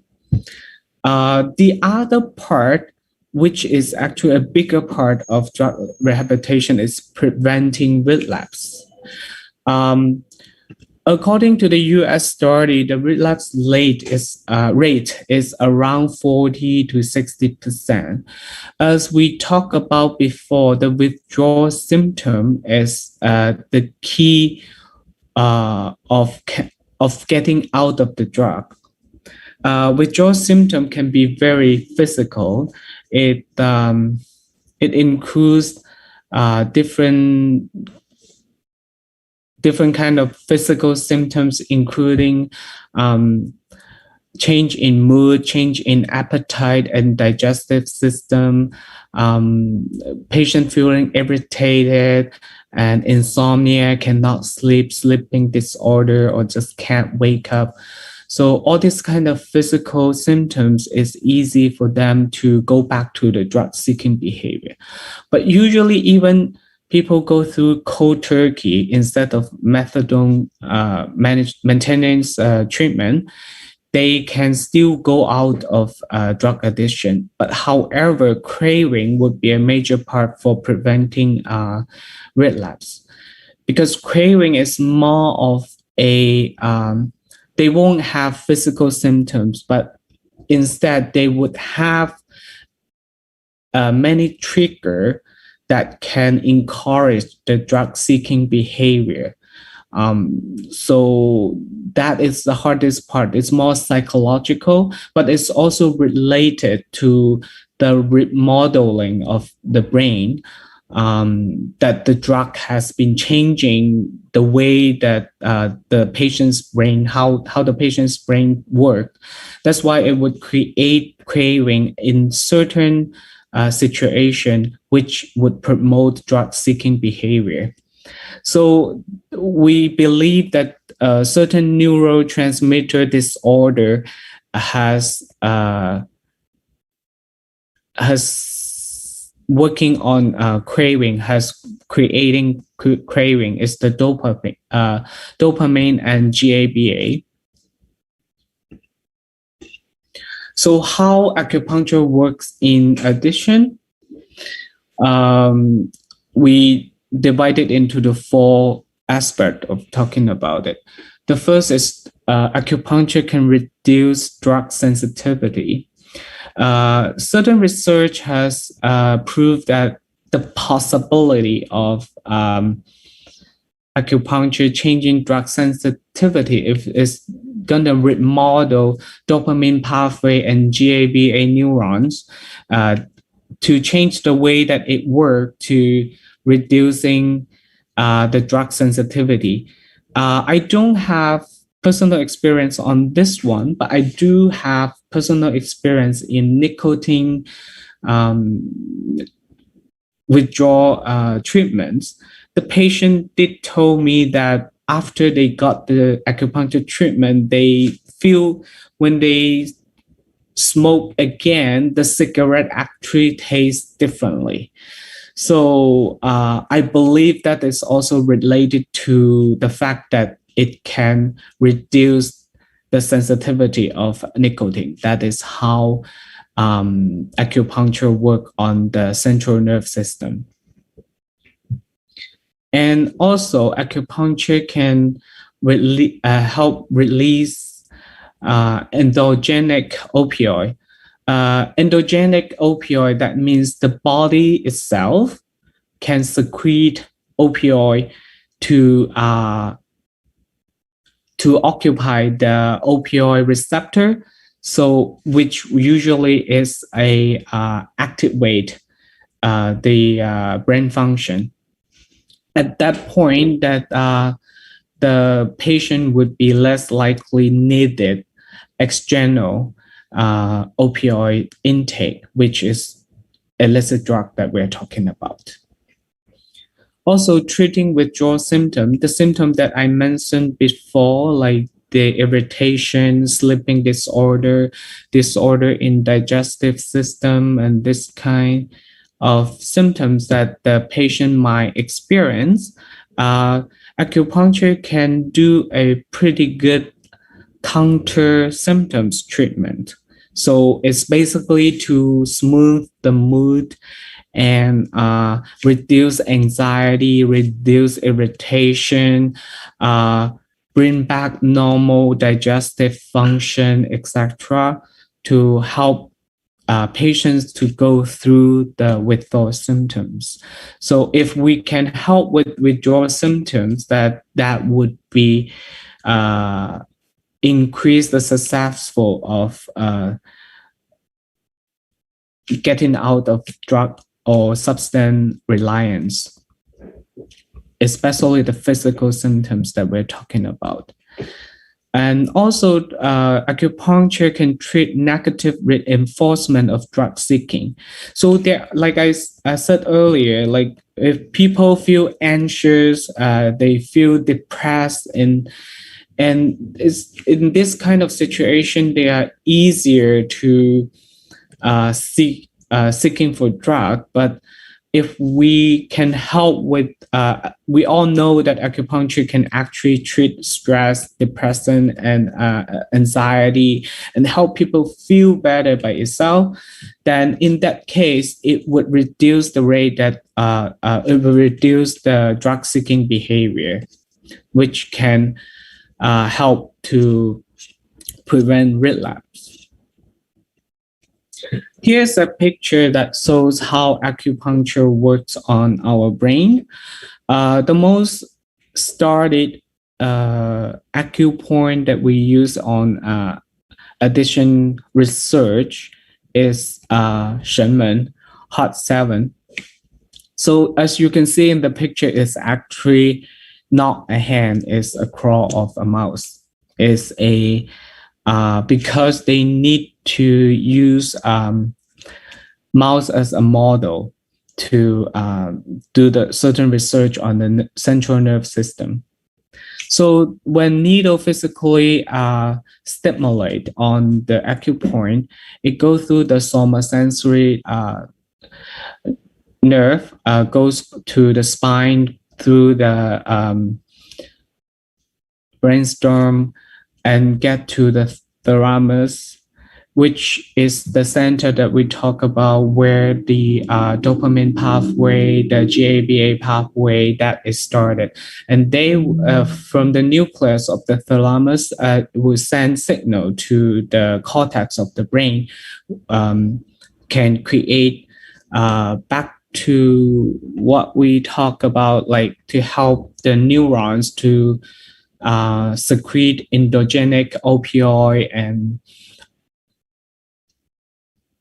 and also remodeling the dopamine pathway and GABA neurons, etc. So let's talk about the acupuncture treatments that we are using for addiction rehabilitation. The most commonly used, of course, is needling, is to use the needle to stimulate the acupoint. Manual acupuncture is can give a stronger stimulation on acupoint, which is believed is a better reaction into the central nerve system. However, most of the research, they are using electrical acupuncture, because by electrical machine stimulate, it can create a more persistent stimulation, and it is more controllable, so which is more used in the research. However, at the same time, my personal preference would be a manual stimulation, strong stimulation first, and then electrical acupuncture after that. Also, the acupoint implant. So we use absorbable material to put into the acupoint, and then the body is starting the inflammation and try to absorb the material that is implanted. In that 2 more minutes, please. In 2 more minutes. Yes. Okay. Sorry. So in that case, that it would create a long-lasting stimulation on the acupoint, which is easier for people to control, and also ear points pressure is easier for the patient himself to control, because when they feel the craving, they feel the urge of drug seeking, they can do the the point and helping to ease their mood and suppress the drug-seeking behavior. Also, laser acupuncture and moxibustion was reported in the same area as well, but it's not as commonly used as the others. Also, the comprehensive treatment besides the traditional treatment and also acupuncture treatment, good therapy, social support is also a very important part of preventing relapse in addition. So that comes to the end of my presentation. Thank you very much for everyone. Thank you for your time. And I hope I have more personal experience input, but which I actually don't. So I hope if you do have some personal experience, some successful case, you're welcome to share with all of us. And especially I would be very interested in hear from that. Thank you very much. Thank you, Mr. Ho. That is a very challenging topic because opioid crisis in Canada or in the United States is a big problem facing other peoples. So it is a good approach that using acupuncture treatment for opioid rehabilitation. Thank you so much. Thank you. So our next speaker is Peggy Yu.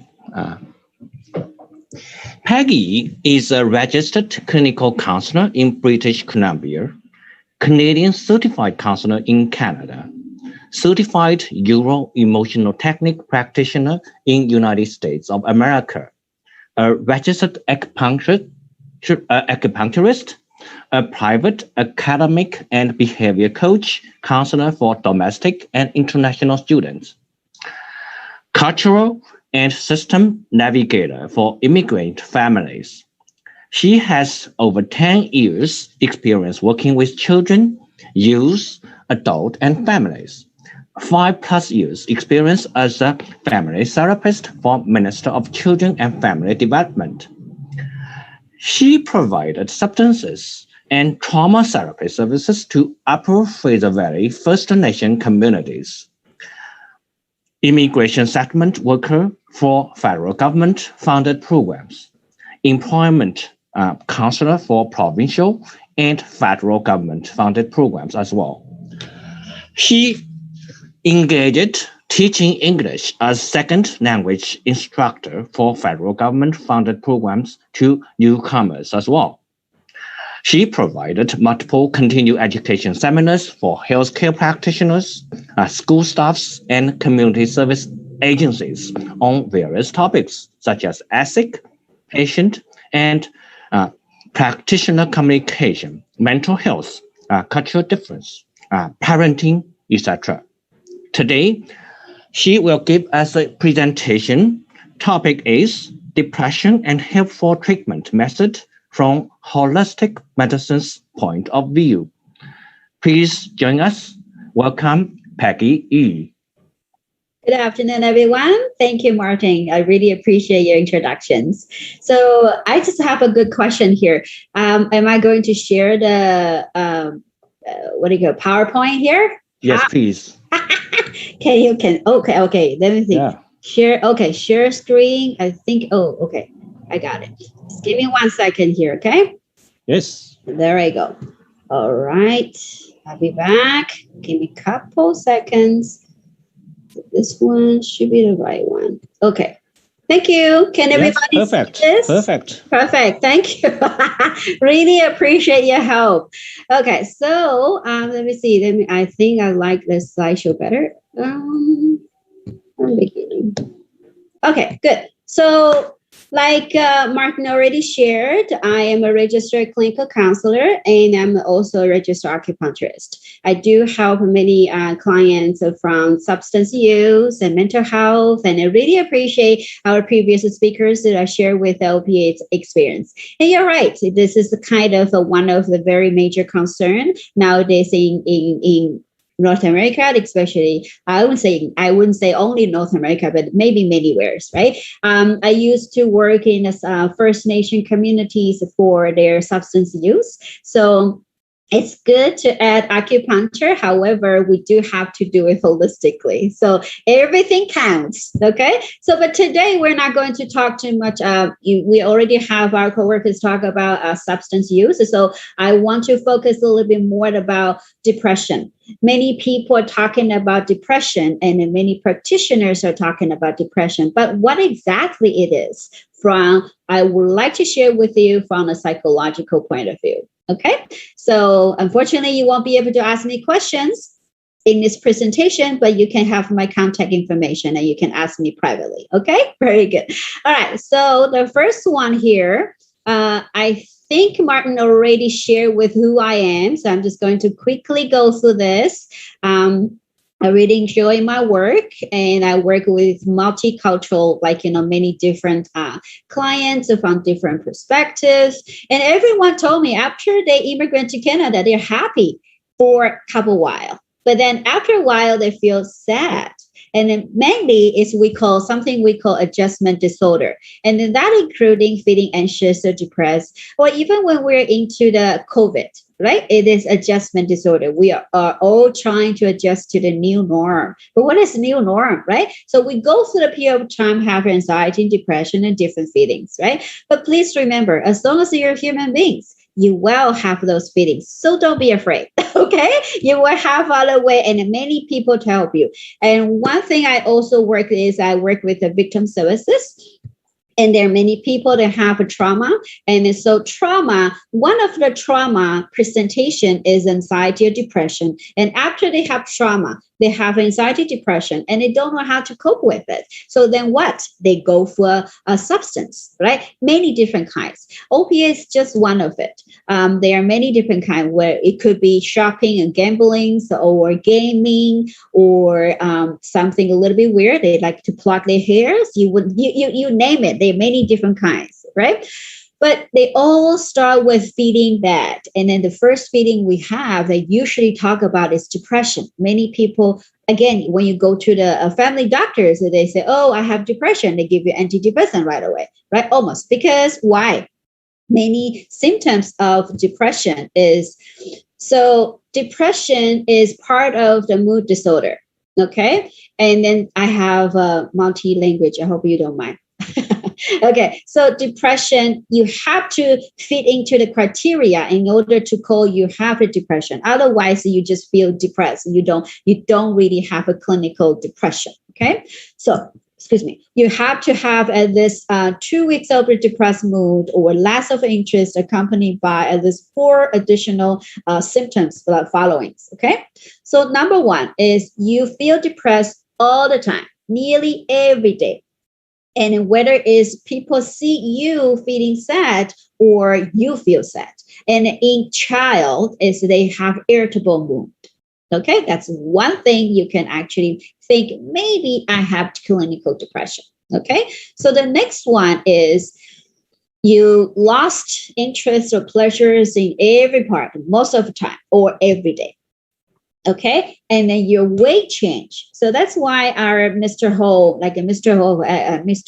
He actually saying why is people having a substance use, their weight change? Yeah, because when you have a depression, you don't eat or your appetite decreased. However, there is also increase. Okay, and for the kids, it will be failed to make the expected weight gains. Right, so they are not growing up. Right, you'll be surprised. The kids will also have a depressed mood. Right, sometimes they don't know how to tell you, or they don't even know what is that. Okay, even adults sometimes they don't know what they have. Okay, so the next one they have is to insomnia, or they sleep every day. They couldn't sleep or sleep every day. Or they feel psychomotor, agitated or retardations. They feel tired, okay, restless or restless. Either you feel tired or restless, okay? You feel fatigue or no energy nearly every day. So please remember that we're talking about you have to at least have the followings every day for at least 2 weeks. Then you can consider yourself may have acute or depressed mood. Okay, but there are many different kinds. Now, and the next one here is this is a psychological feeling. So feeling of worthless, or you feel your lack of your self-worth, or you have guilty feelings. And then, or you feel you can think or concentrate, or feeling indecisive. There are many things bothers you, right? So mainly it's because like you these are the depressed feeling. Depressed feeling doesn't mean like you don't move or you don't you just sit there all day. It doesn't mean that. It sometimes it could be presenting like you're just irritated. That could be a depression too. Okay, so the next one is you will have a reoccurred thought of like dying, or you want to plan a suicidal plan.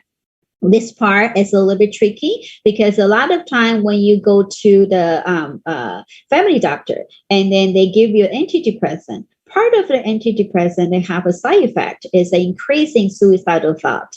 I know it sounds very weird, but it's actually it could happen too. Like people say, well, I'm on an antidepressant. How can I be having an increasing suicidal thought? Let's put it this way. All the medications, they are pharmaceutical made, they are factory made, right? But every human beings are different. So that's why in Chinese medicine, we have to do the diagnosis, right? Even you have a cold or flu, we still need to do the diagnosis. Like, what kind of cold or flu you have. And then we give you the proper treatment, right? But unfortunately, in psychology, or even some coworkers maybe know, like the antidepressant or psychiatrists, they give you an antidepressant. They also need to give a many try. What if this one doesn't work? And then we need to try a different one. So you're like a little lab rat. Okay, but what happened here is you need to remember, if one doesn't work, for usually one medication will take 4 weeks to 6 weeks for it to kick in. But if it doesn't, then please remember to go back and discuss with your doctors or your other health professionals, okay? Because it doesn't work. All right. So the next one here is, now all above symptoms because that you have a social difficulties. For example, your study, your work, your relationship with the child, your relationship with the partners, or your friends, right? Because we all could have those above symptoms, 1 or 2 sometimes, right? Because we're human beings. We're allowed to have all different kind of feelings, right? But if it lasts for too long and then it causes problems, then you do need to ask for help. Okay, so the next one here, or because mind and body has connection. Our mind and body has connection. Our mind's not feeling well, our body is not going to feel well, and vice versa. That's why Chinese medicine helps in a way to help you to regulating your own nerve system. However, it's not just one of that, right? So we need to find, again, holistic way. So when a person feels depressed, not only because there's something trigger them, it could also be maybe their physiological kind of physical health induced, right? So these symptoms are not due to the direct physiological effect of a substance. So if it is because of the substance, then it's not. We don't consider you as just a simple depression because it's a substance-induced situation or your medical problems. So sometimes when a person have a high pole thyroidism, so then you also have a low energy, also feel depressed. So even if you have depression and only just the talking therapy part, it doesn't help, right? If it is your thyroid problems, then obviously you need to take care of the thyroid part. Right? If you're using substance, then you have to deal with the substance first. Then we can see if you still have the depressed feelings, right? Okay. So next one here is, this part is also not because you're losing someone important in your life. So grief and loss, it induced depressed feelings is situational and temporary. So they are not considered chronic depression. I have many clients told me, like, Peggy, I was born with depression. And I always remind them, like, no, we don't born with depression. And something trigger you. What is that? Right? Sometimes people don't know what triggers them, and they think that's the norm. That's actually not the norm. Okay? They actually could go round and round, and you need to find a way out. Okay? Very good. So depressed feelings, because of the grief and loss caused, induced depressed, or your substance use caused depressed, or physical condition induced depressed, we don't really consider just a mood disorder. Okay, you have to seek for other support and help. Right? Very good. So next one is, now from a holistic point of view, what is depression? I understand our presentation is for the general public, so I'm just going to use a very lay term and a very simple way to help you to understand, right? So in holistic medicine's point of view, the depression is there are some major organ impacted. Remember I said to you, mind and body has connection, right? When your body is not feeling well, your mind is not going to feel well, and vice versa. Right? Because they connected together. Sometimes when I do the presentation, I ask and I share with people, do you believe mind and body has connection? I have most people say, yes, Peggy, there is a connection. I also have some people say, really? How do they connect? Right? So I always ask them, touch your neck. If you have a neck, they're connected. Okay? I'm serious. Okay, I'm not joking. Okay? So the major organs impacted, it could be your liver, digestive system, or your heart functioning. And then generally we talk about, these are more a Chinese medicine term. If you can write it down, if you don't understand, ask your TCM practitioners. Okay, so liver qi stagnation, heart qi deficiency, or heart and spleen deficiency, or yin deficiencies will cause depressed feelings. Okay, so the next one here is, so what does that mean? So when you have a liver qi stagnation, what's that presentation? Is if you're depressed, or your rib feel there's a tension, or you always sigh, like, you'll always do that. So if you sigh too much, or your people around you sigh too much, be aware. Okay, they might have liver problems, and they also have some depressed mood, right? Or for the ladies, your period is not regulated, then there's a problem. And most commonly and importantly is there's anger. Okay, we all know, like in TCM world, that they people, the holistic medicine's point of view, every emotion goes to a different organs, right? And then the major one is that for the liver to be in charge is anger. Okay, and many people also say just a little bit, talk about substance use. When people, they have drinking problems, right? And then we know, like when I used to work in an outpatient substance use outpatient center, many people, they have drinking problems, alcoholisms, right? And most people will say you need to go to the anger management class, right? There is a reason why. At that time, they don't understand why. But now if you read and understand Chinese medicine, you will know why they all need to go to anger management class, because liver is in charge of your emotional feelings, especially anger. Okay, good. So the next one here is heart qi deficiency. So that heart is not well, you also will have depressed mood, right? And why? And then what are the symptoms? So when your heart qi deficient, you have uncertainty, you feel lost, you don't know where to go, you feel so confused, and you have a lot of dreams, like, nightmares, or even some frequent dreams. How are you going to sleep well if you have a lot of dreams, right? So yeah, light sleepers, you'll become light sleepers and depressed, of course, and you cry a lot. Okay, and crying is usually because of your liver. But however, if you have a heart qi deficiency, you also have a frequent crying too, right? Those are the symptoms I'm talking about, is just a commonly seen situation. But please consult with your TCM practitioners. They will tell you more. Okay, very good. Now, next one is heart and spleen deficiency. Like if both heart and your digestive system is not good. Remember what I shared with you? When a person have a depressed mood, you will have your weight change. You don't like to eat, or you overeat, right? So why? So that's the reason why we're talking about there is a digestive problem. So heart and spleen deficiency, how does that present it to you? Is you overthink, your chest tightness, palpitations. So that's why I'm saying, like when a person have a depressed feeling, doesn't mean they don't move at all, right? insomnia, forgetfulness. You have a pale complexions, feeling dizzy, tired. Part of the things when the spleen is not good, you're easy to feel heavy, weightness. They get full, and then you just don't like to move. It feels like you carry a lot of water, right? So depressed means you're tired and you're heavy and you don't want to move a lot. And in Chinese medicine, we believe it is related to your spleen function, which is a digestive function. Okay, and you have a frequent sweatings, and then you have no appetite.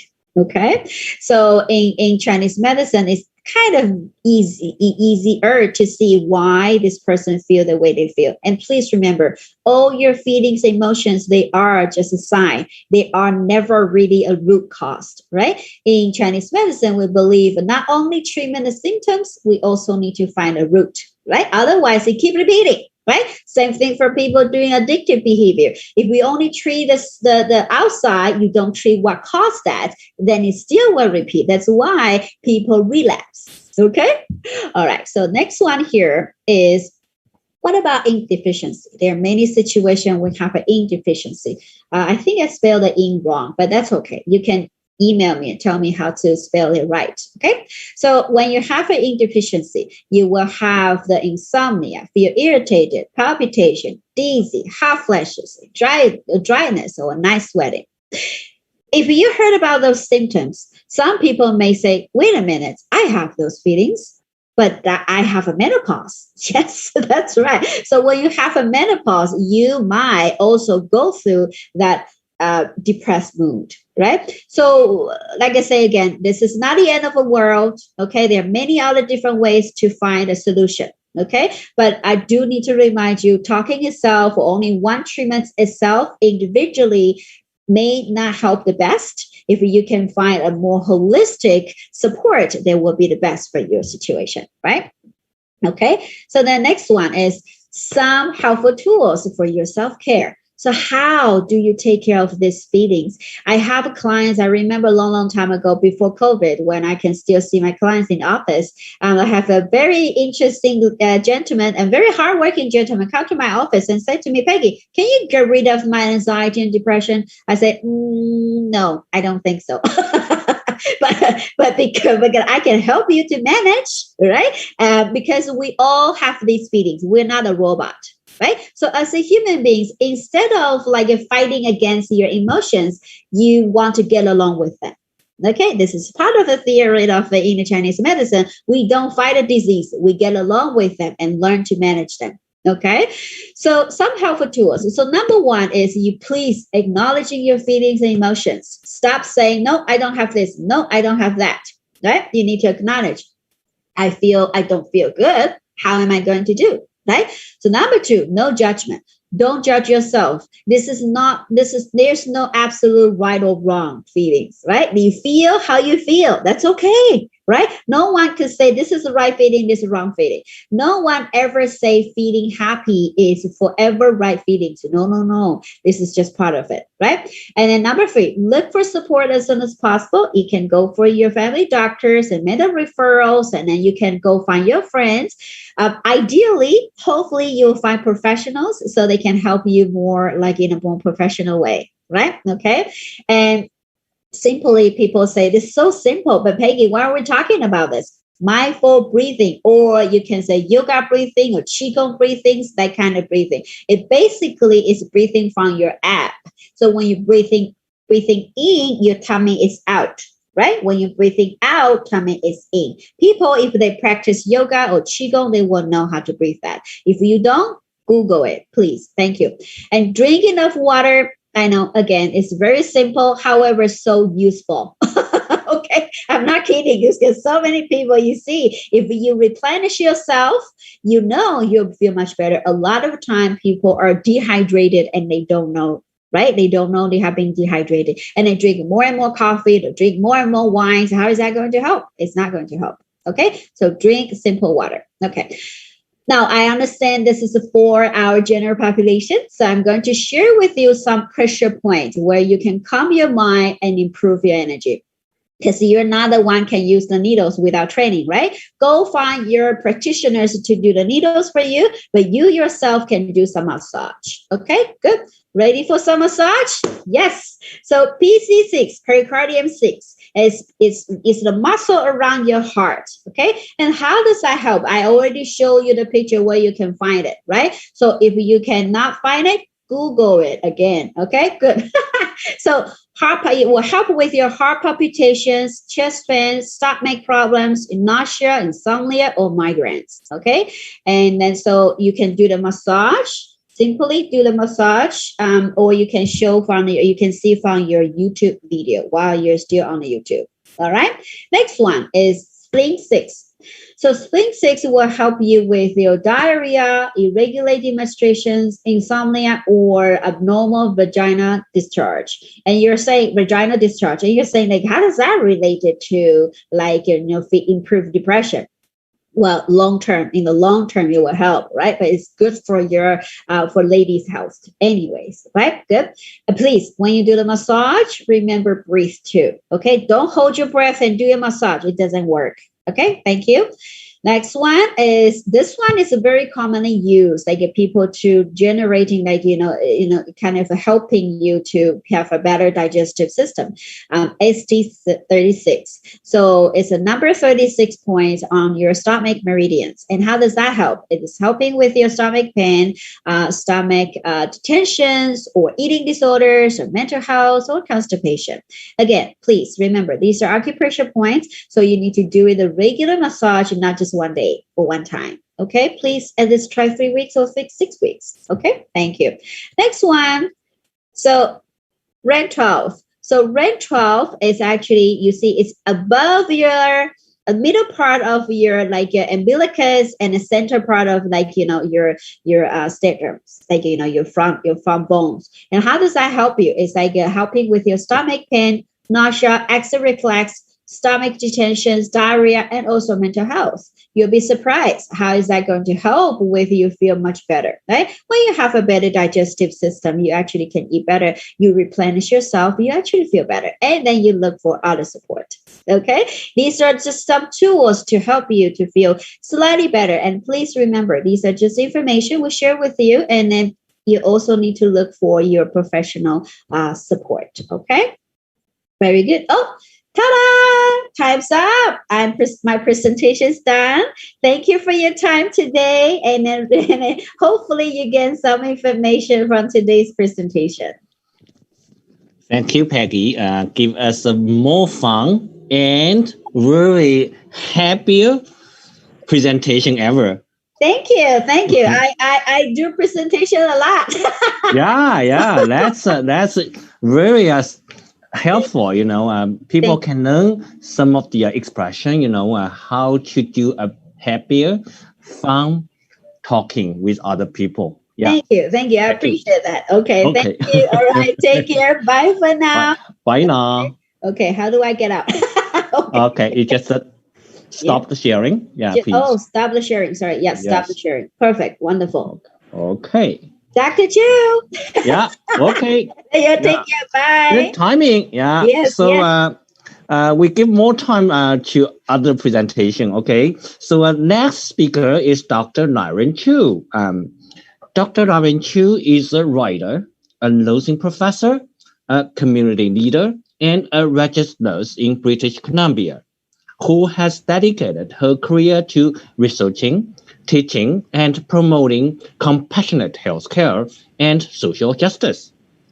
Dr. Chu graduated from nursing program at the National Taiwan University in 1984 and obtained a PhD from the University of Texas in Austin in 1996. She was a visiting scholar at Harvard University and assistant professor at the University of British Columbia, UBC. Dr. Chu has published more than 50 research articles and books. The most recent book, entitled Metro Vancouver Overseas Taiwanese Voice and Power, was published in 2020. Dr. Chu has received numerous awards, including a Peter Wall Institute for Advanced Studies Early Career Award, Outstanding Women of Canada, Community Special Contribution Awards from the United Global Chinese Women's Association of Canada, and Nangara Golden Apple Award. Dr. Chu was recognized as a both a visionary by Vancouver Women's Magazine in 2009 and a change agent in 2011 by the Diaspora Project led by SFU for her work in educating Canadian society about the values and practices of integrated healing. Dr. Chu has served on many boards. Dr. Chu co-founded the Federation of TCM Colleges of Canada and the National Taiwan University Academic Development Foundation in Canada. Dr. Chu was nominated as the BC NDP MLA candidate for Richmond North in 2017. He recently published L9 Daily to distribute news, research, events, and opinions. Today, she will give us a topic, community-based participatory action research as a tool for policy change, a case study of the TCM collaborative to address language issues in the credentialing exam policy. Please join us. Welcome, Dr. Chu.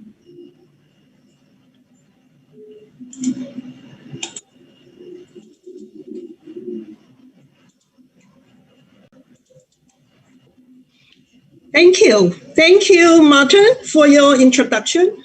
And everyone, good afternoon. My topic for today is community-based participatory action research as a tool for policy change, a case study of the TCM collaborative to address language issues in the credentialing exam policy. Today's presentation will be divided into 5 parts. I will start with an introduction. Then I will move on to research process. And next, I will talk about policy steps and activities and discuss about facilitating factors and barriers and challenges. Finally, I will land on the conclusions. And my presentation is different from others because I'm a researcher, so I will talk about research finding. And the topic is very relevant because it just happened recently. Let me begin by giving some background information about the issues. On January 12th this year, the TCM community was notified by the Canadian Alliance of the Regulatory Bodies of TCM practitioners and acupuncturists about their decisions on to discontinue Chinese language access to the Pan-Canadian examination in TCM and acupuncture following October 2021 administration. I believe everyone's here know about this. And this comes with a very surprise and shock for the community because the community believed the language issues arising in the credentialing exam was resolved in the 2011 AGN of the CTCMA. And I just want to let you know the project is still ongoing. I only present a part of the findings. So now I'd like to move on to the research process. The project is to address concerns in the language issues and describe the process of policy change in the TCM credentialing exam. So we asked a few questions. Some of them already been resolved and some of them are still ongoing. We asked, what are the perception of the use of Chinese language for writing the credentialing exam in the TCM community? Does writing PCE in Chinese serve the public interest?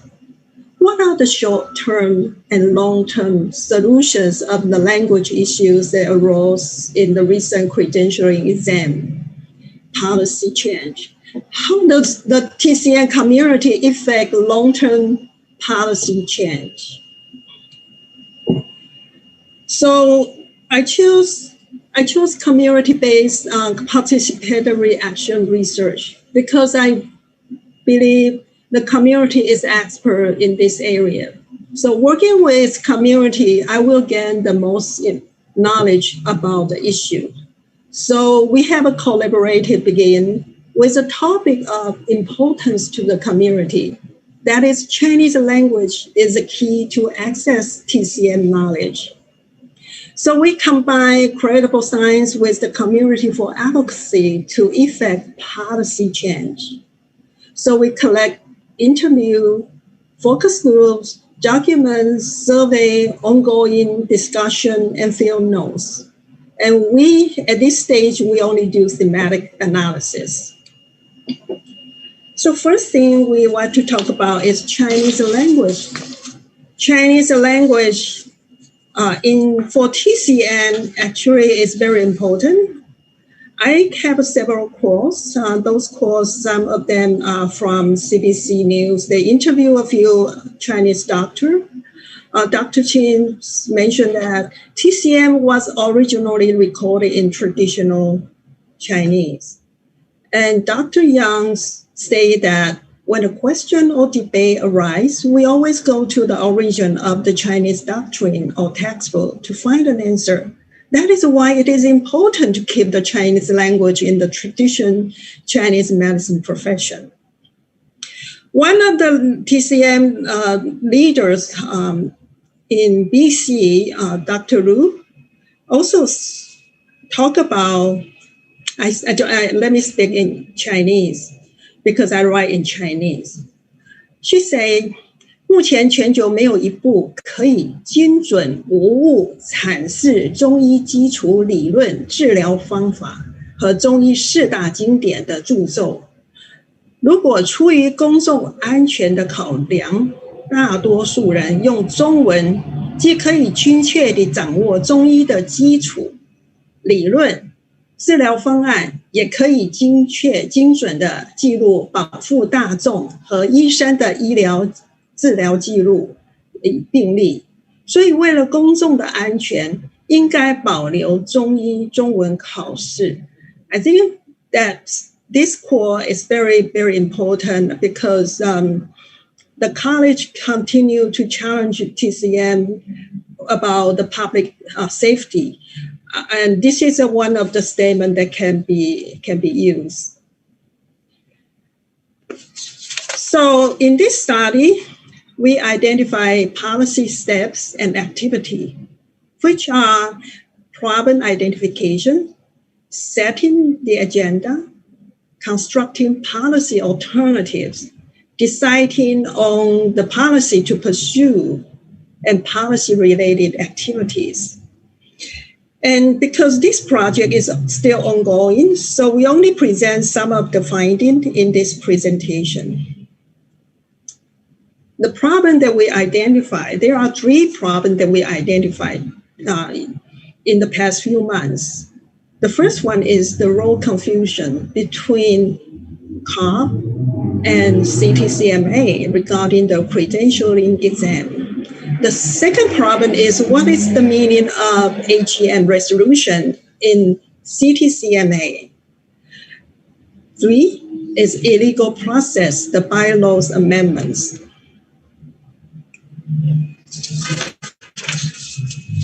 Okay. The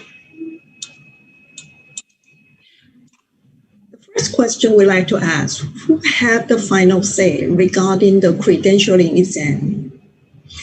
When TCM practitioner, they wrote a letter and tried to clarify after they announced that they will cease offering PCE in Chinese. So a lot of people wrote later to COP, and Daniel responded that this is a bold decision, and also CTCMN bylaws or resolution doesn't endorse PCE in Chinese.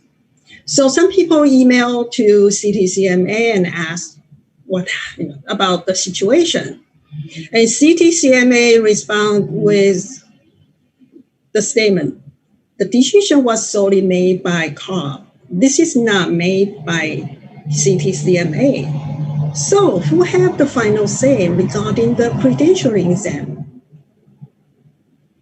Let's look at the role of CARB. The full name of the CARB is Canadian Alliance of Regulatory Bodies of TCM Practitioners and Acupuncturists. CARB is an independent, not-for-profit organization which was established to develop and administer the registration examination for TCM and acupuncture in Canada. They don't have legislative power or authority. They are just not-for-profit organization. And their funding members include the regulatory body in BC, in Alberta, Ontario, Quebec, and Newfoundland and Labrador. And let's talk about CTCMA's role. CTCMA is governed by provincial statutes and regulations. The regulatory body is given power by the provincial or territorial government through legislation, so they have legal power to set practice standards, registration requirements, entry to practice requirements, continuing competence requirements, quality assurance criteria, method of handling complaints, disciplines and disciplinary procedures, and development of code of ethics. So Health Professions Act gives CTCMA mandates and powers, and force CTCMA creates bylaws and regulation. So according to the current bylaw, Education and Examination Committee under Section 22(3)(d), they reviewing and making recommendation to the board meeting. To the board regarding approval of examination. And the board make the final decisions. Okay. The second issue, the second problem that we identify is the meaning of AGM and its resolution. Everybody remember 2011 resolution. And in this resolution, decide CTCMA shall not set up any language barriers for the practice of traditional Chinese medicine, whether in the forms of minimal English proficiency requirement or minimal Chinese proficiency requirements. And that all exam and mandatory courses administered by CTCMA shall be available in both Chinese and English. And this procedure, for they run this resolution, the procedure is guided by the documents such as Health Professions Act, CTCMA bylaws, the Convention Standing Rules, and Robert's Rule of Order. Okay? So what is the CARB's response to this resolution? CARB announced in 2013, that is a year after that announcement. CARB announced that one of their mandates was to implement an English-Chinese bilingual exam. However, this year, January 12, they announced they are going to cease offering the TCE in Chinese, following its October 2021 administration. In several letters, CARB indicate that no bylaw or regulation in BC requires the exam be delivered in Chinese. So they can make decisions. They are not for profit. They don't have a responsibility for you, registrants. So this time, CTCMA needs to decide. Either write in no language barriers of TCM practice into bylaws, or discontinue working with CARB. So they have those choices, but I know they don't make any choice. But this is the choice they should do. Okay. The resolution response, CTCMA's response to 2011 resolution, after the AGM, after the resolution has been accepted, CTCMA never announced this decision, this resolution in the CTCMA website, and never actually make effort to write this resolution into policy or into bylaws. The chairman of the CTCMA mentioned a few times that the resolution passed at 2011 annual meeting of CTCMA are just an advice from the registrant to the board. There's no binding upon the board.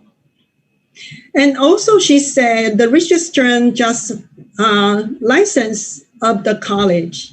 They are not shareholder or member of the college, have no right to make any decision for this college. Okay, so that is the CTCMA's response. So this year, the community decide we are going to follow the policy cycle, policy process. So we submit a letter. We send a letter to the chairperson and ask about and propose a resolution. We hope the CTCMA can consider to write into the bylaws. But unfortunately, this proposal was never been discussed. Okay, the last one, policy-related activities. Since the decision was announced by COP on January 12, the community started doing lobby politicians. So they write letters, they meet with MLA. It seems it worked very well. They also run public petition for endorsement, particularly this is run by students, and they collect 1,700 signatures. And they decide to be very democratic. So they decide to engage in the cycle of policy making instead of just anger and protest. So they examine TCM bylaws and identify what are the issues there. And they write letters to CTCMA, they propose resolutions. They also collect signatures from their patients to support their endeavors.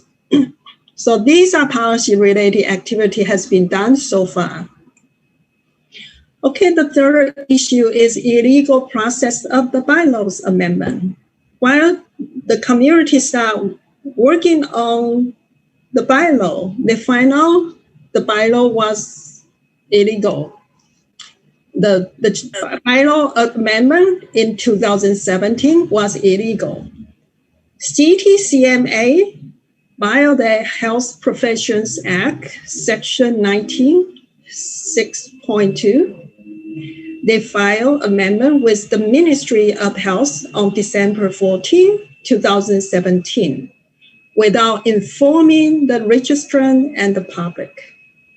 They failed to comply with Health Professions Act to make the proposed amendment be reviewed by the public on the announcement of CTCMA website. This amendment was not being posted anywhere in year 2017 and year 2018.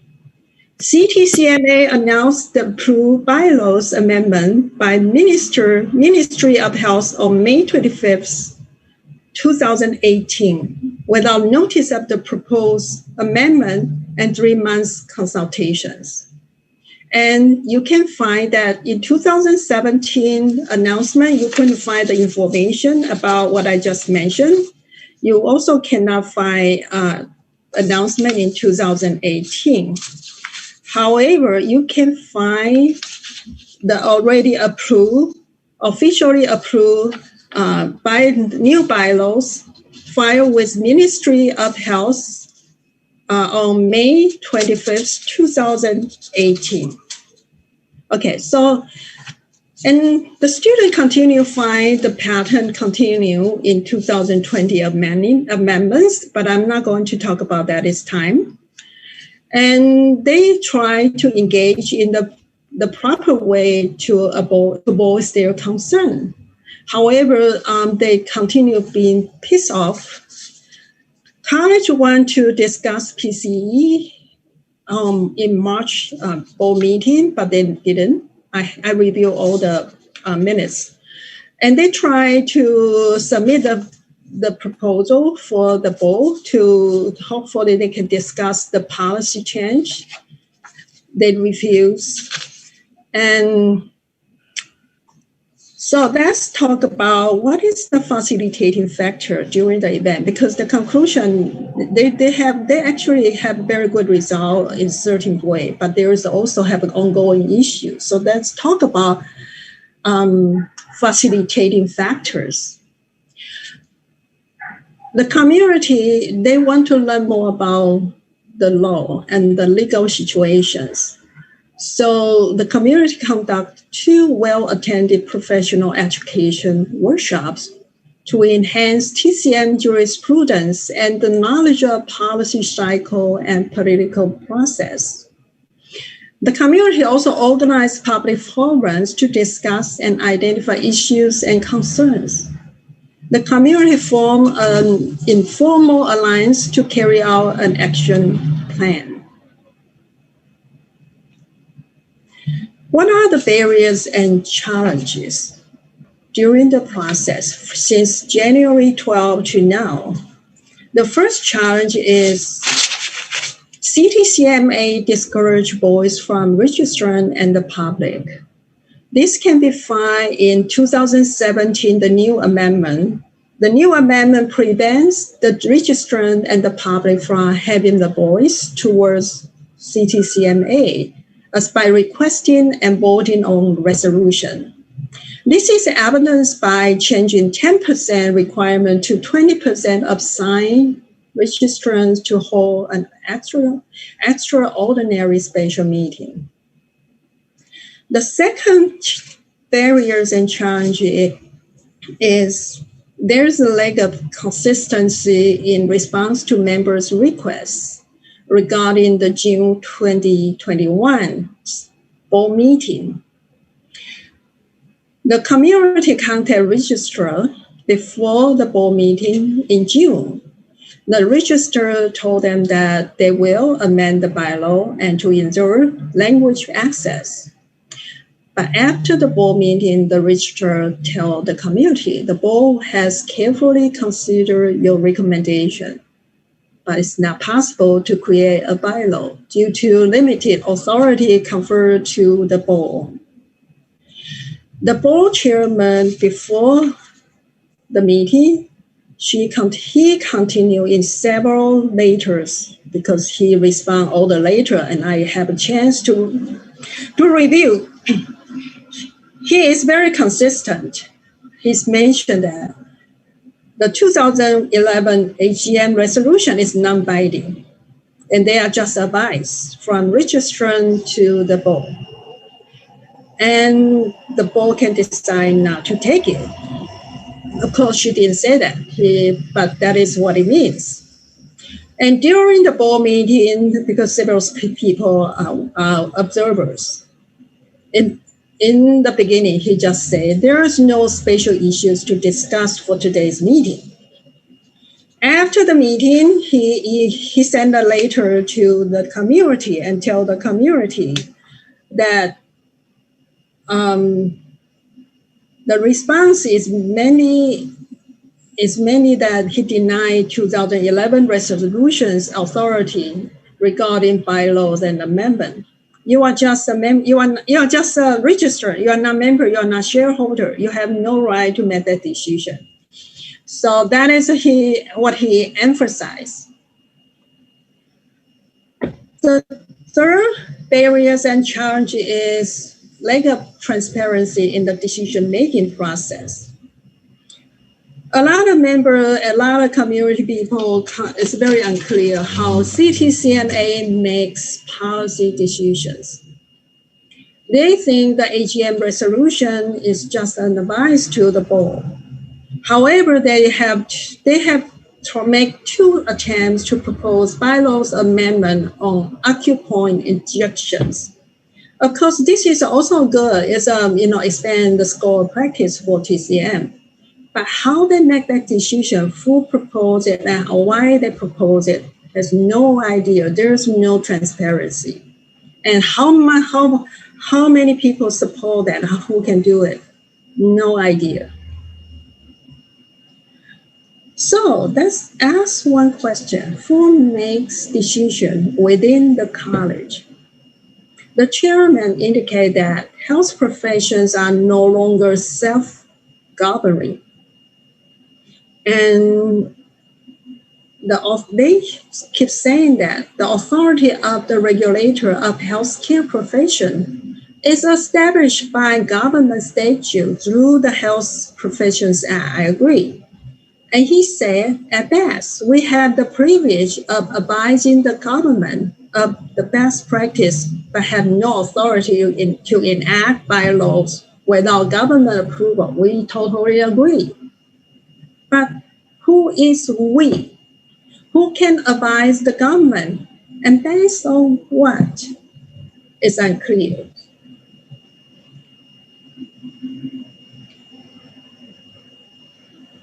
I want to ask this question because this will be my another investigation.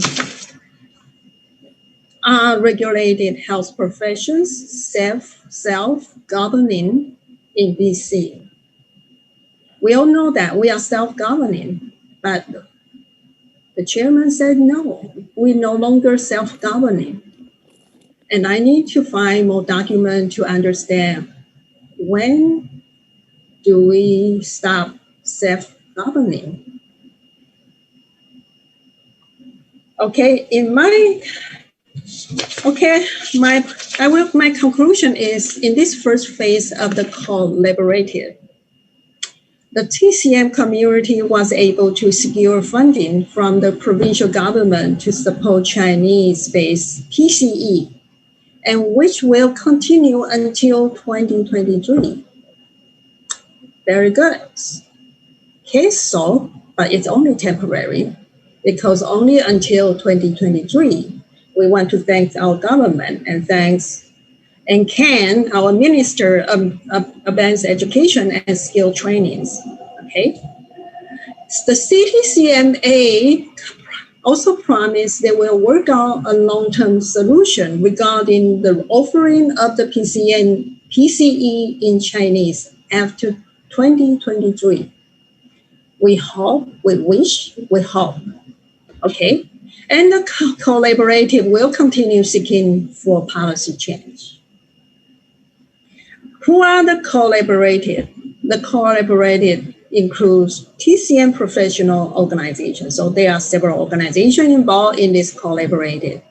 TCM schools, TCM students, and also science community. And we work on the project to work with the TCM community to help them to identify issue, collecting the data, and analyze the data. And so that concludes my presentation. And I heard that we have no opportunity for comments or questions. So that's it. That is from me. And thank you for your attention. Thank you, Dr. Chiu's presentation. Give us more background regarding the PCE language barrier continues the concerns to our students, our registrants, or some other professions. They are seeking registration as an acupuncturist or TCM practitioners. So it is a good research project collaboratively with the communities, professional societies, schools, and students. Thank you so much for information regarding this issue. Thank you so much. Thank you.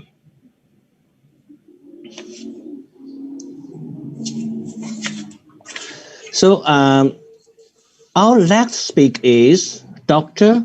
Wang Xinyong. So Dr. Wang is a gynecologist specialist and family doctor based on Richmond. Dr. Wang is a senior attending physician, Richmond General Hospital and BC Women's Hospital. Dr. Wang graduated from the Faculty of Medicine of McGill University and did his obstetrics and gynecology family medicine residency at UBC. Dr. Wang has been practicing in Lower Mainland for the last 20 years and has been focusing in women's health. He has consistently been one of the busiest maternity care providers in BC.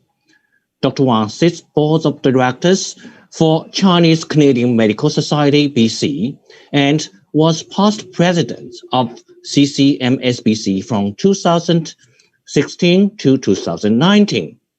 Dr. Wang also serves as senior consultant, Chinese Medical Doctors Association, vice president, section of general practice, WCDA, board director, World Chinese Doctors Association. Dr. Wang is also 2019 Henry Ford Award recipient. Today, Dr. Wang will give us a speech regarding pregnancy and weight control. Please join us. Welcome, Dr. Wang.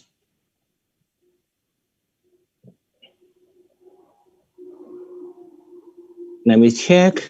Is Dr. Wang joining us already?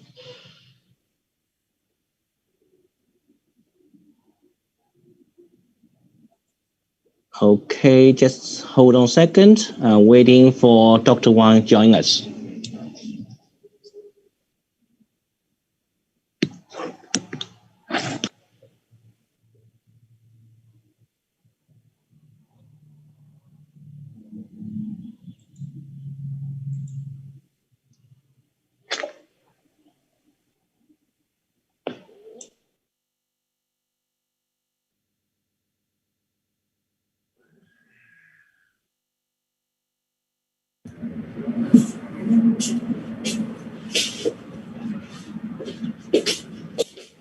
大家等一下。好的，李老师，听到你说话了啊，好，等一下是吧 ？OK， 马上打开，马上。好的，好的。谢谢大家来看，等等就可以。Sorry. Give a second.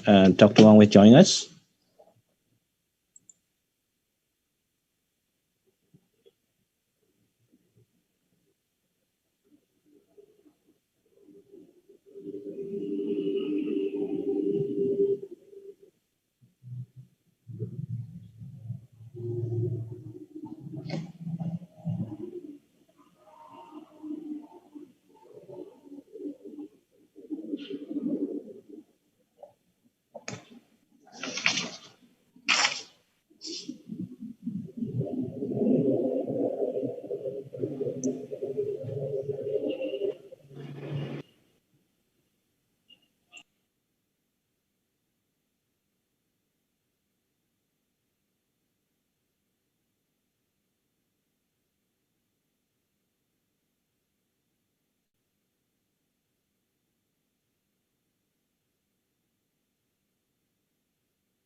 Hello, Dr. Wang. Are you there? Oh, hello. Hi. Yeah, Hi. Can you hear me? Hi. How are you? Good, good. Yeah, good. We are waiting for your presentation today. Oh, okay. Sure. Should I start? Yes. Okay. Yes. Yeah. Your topic is pregnancy and weight control. Right. So I have been doing obstetrics for the last 30 years in Vancouver, and I deliver about 200 babies a year. And one of the common problems we see in obstetrics is that for Asian patients, especially for Chinese Canadian patients, we tend to see very high weight gain during the pregnancy. And this is also partly because of the Chinese culture. So moms, the pregnant patients, they try to eat for two, which is actually far from the truth. We usually say the ideal weight gain during the pregnancy, it depends on several factors. One of the most important factor is the pre-pregnancy weight of the mother. And the heavier the pregnant patient was before their pregnancy, the less weight gain they would need, and vice versa. So the thinner, the lower weight they had before the pregnancy, then the more weight gain they should try to achieve during the pregnancy. And so this has been a challenge for the patients and for the physicians. We usually tell the patients during their first prenatal visit that they need to have a realistic goal for weight gain during the pregnancy. And also, we usually try to make it clear to the patients that for the first few months of the pregnancy, we don't expect them to gain much weight. And so it's really, in the later stage of the pregnancy, we see a more significant weight gain.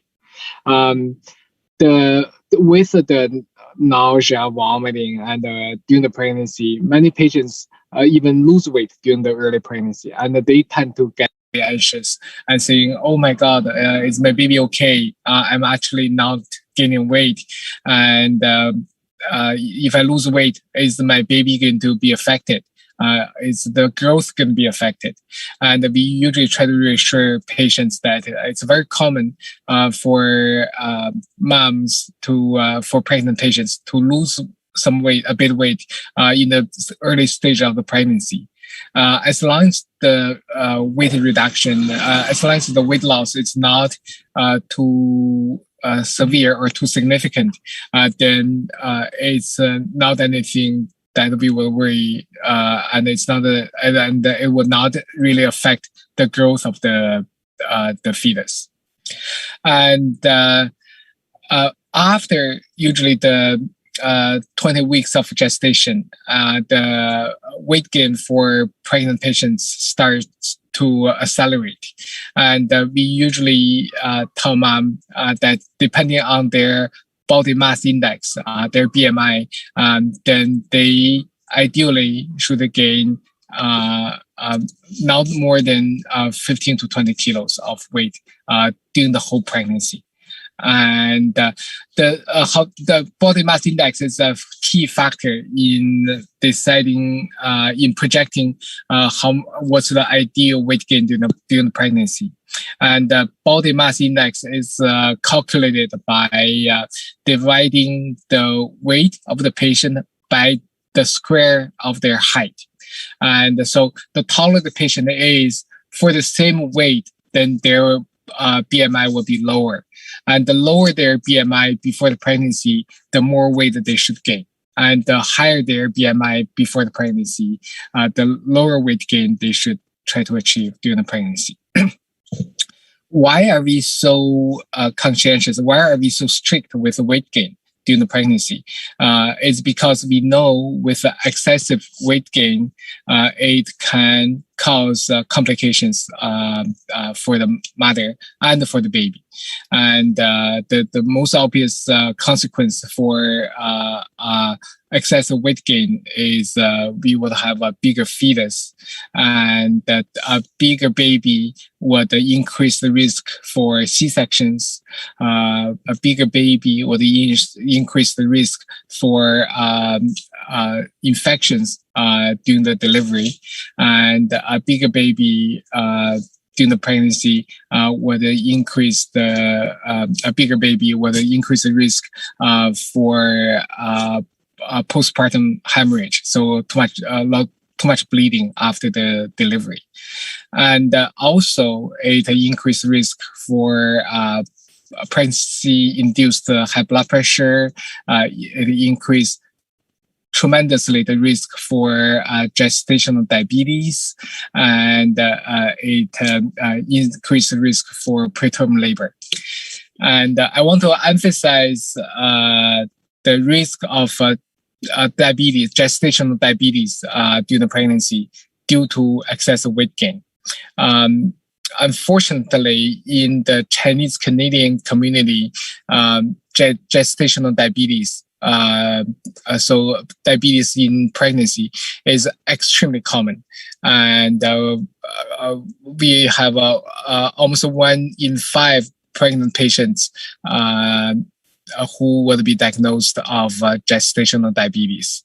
And with the gestational diabetes, it comes also the complications during the delivery and during the pregnancy for both mom and the babies.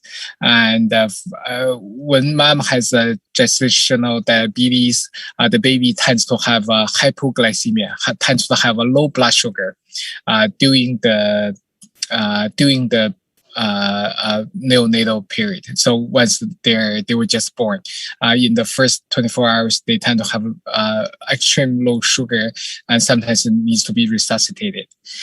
And with gestational diabetes, it increases the risk for preterm labor, increases the risk for multiple obstetrical complications, and including increases risk for C-section. So how do we control the weight gain during the pregnancy, and how do we prevent gestational diabetes during the pregnancy?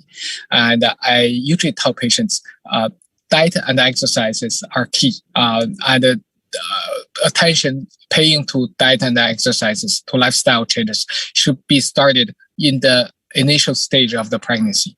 So during the first prenatal visit, I will tell patients that they should have should control the intake of carbohydrates, and including rice, including bread, including noodles and potatoes, and also really importantly, they should cut down on sugar intake. So minimal bubble tea, cut down on ice cream, cut down on chocolates, and cut down on the sweets. And this is really important for the pregnant patients to realize. I usually tell patients that the baby, sometimes mom will say, oh, my baby needs nutrition, which I agree. The fetus needs nutrition, but the fetus needs protein, needs calcium, needs iron. The fetus, the baby does not need sugar. And so this is a key point I try to emphasize to patients. So cut down sugar intake, decrease carbs, but eat as much eggs, milk, meat as you need to, especially red meat for iron. And I tell patients that fruits are generally okay during the pregnancy. It doesn't tend to increase the weight as much as the other carbs. But some fruits have really high sugar content, and some fruits can cause the blood sugar to go up really fast. So I usually tend to say fruits like watermelon and the grapes are probably best to not to eat an excessive amount. But fruits like apple, pears, blueberries are actually encouraged to for pregnant patients to ingest. They actually helps with weight gain, with weight control, and helps with sugar, the diabetes prevention. And another thing is obviously exercise. I tell patients that during the pregnancy, there's no restriction on regular normal exercises, so they can continue to walk, to swim, to do yoga, and probably it's safer to try to avoid sports that may cause accidents and may cause injuries. And but most of the exercises they do routinely can be continued. So when we achieve an ideal weight gain during the pregnancy, then we can minimize complications during the pregnancy and during the delivery process, and we can help pregnant patients to recover faster after their delivery. And once after delivery, for patients who breastfeed, and I usually advise patients to continue the same protocols, same diet that we have suggested during the pregnancy. So cut down sugar, cut down on carbs, and increase protein intake, increase iron intake, and especially increase calcium intake, because that's what we need for lactation. For calcium intake, then we really need to make sure the new moms would drink enough milk, eat enough cheese, dairy products. And the dairy products is the cornerstone of calcium to ensuring diet with enough calcium intake. And while after the delivery with a baby and with a placenta, new moms tend to lose about 10 pounds right away. And to further normalize their weight after delivery, then they should continue to increase exercise, and they also need to consider further avoid junk food and to avoid excessive calorie intake. And with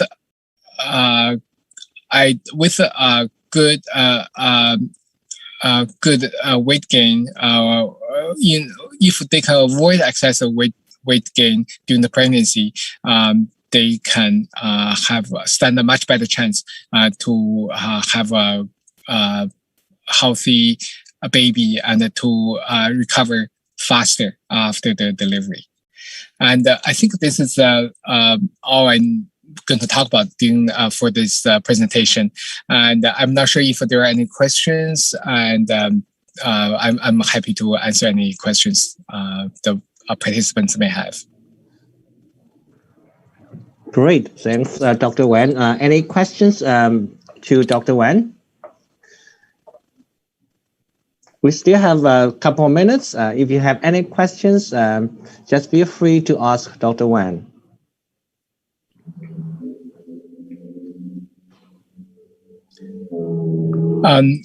So obviously, when we have a big baby, new moms tend to have a much more severe injury to their perineum and to their pelvic floor.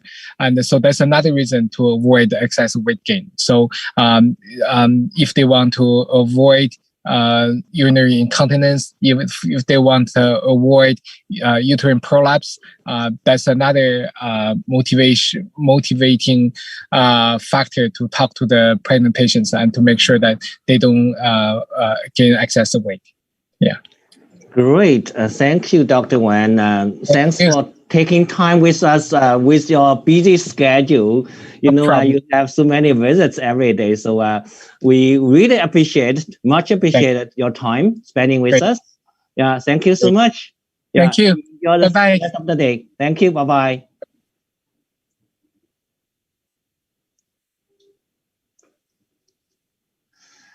Shall we take a short break, 10 minutes, and then we are going to start at around 4 o'clock for next speaker. Just take a short break. Thank you. Return at 4.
Good afternoon and good morning to our guest speaker from Hong Kong. Our next speaker, Dr. Yuan Yuan. Dr. Yuan received her PhD in Chinese medicine, specializing in gynecology of Chinese medicine from China Academy of Chinese Medical Sciences, Beijing. She's also Research Associate in Academy of Integrated Medicine, Shanghai University of Traditional Chinese Medicine. He is a qualified medical doctor of the People's Republic of China with Chinese medicine practitioner and a registered Chinese medicine practitioner in Hong Kong. Dr. Yuan serves as council member and Secretary General of Charitable Foundation, Hong Kong Association of Traditional Chinese Medicine, Executive Committee member, Hong Kong Registered Chinese Medicine Practitioners Association, Executive Council member, Gynecology Branch of China Medical Association of Minorities, and Deputy Secretary General, Global Medicaid Diet and Food Therapy Association. So today, Dr. Yuan will give us a presentation regarding eating. Her topic is Eating Wisely, Culture of Food Therapy and Life Nurturing for Women.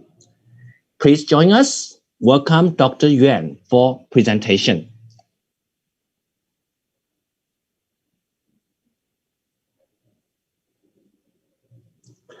袁老师，你把那个声音打开 ，unmute， 听不到你的声音，你把你的声音打开，袁老师。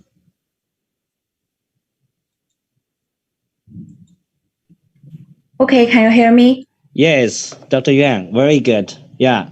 Thank you. So can I start? Yes, please. Okay.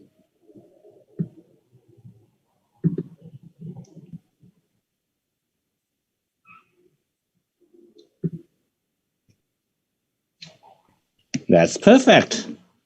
Okay. 大家好，我是圆圆。Hi everyone, I'm Yuan Yuan. I'm very glad to share the information about food therapy in traditional Chinese medicine with you. My speech title is Eating Wisely, Culture of Food Therapy and Life Nurturing for Women.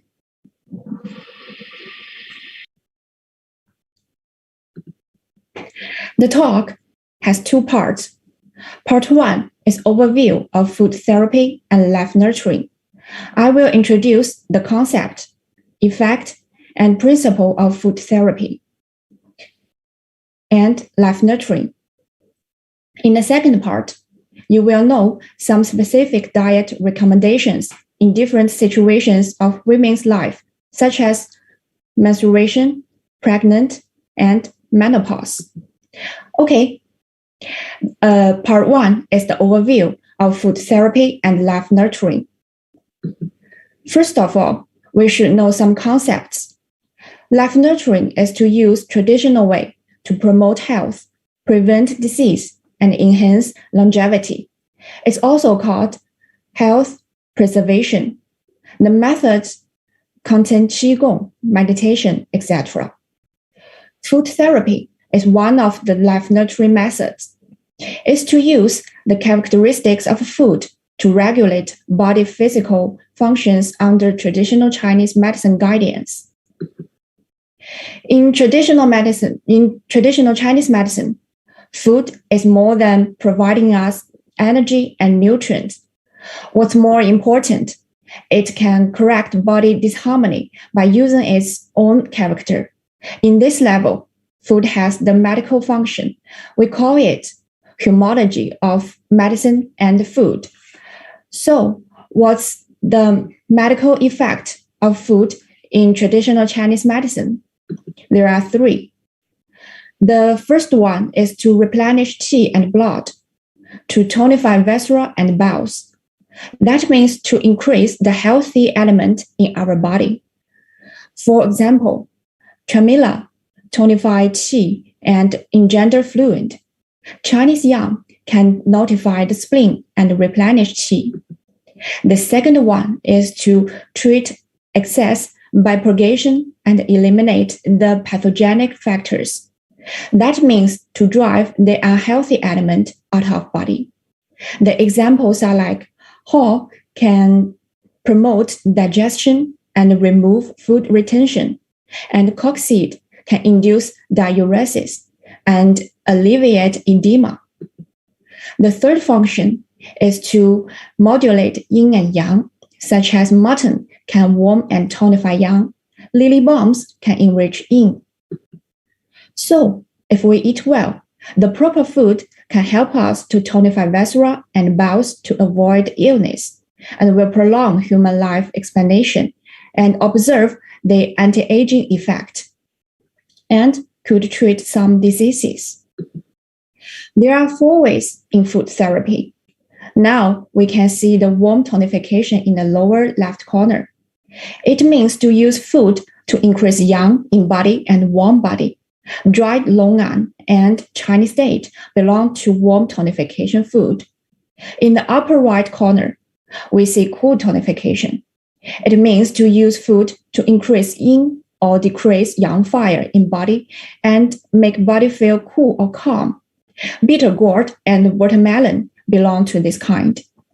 If a food is not warm nor cool, it belongs to neutral supplementation, such as honey and yam.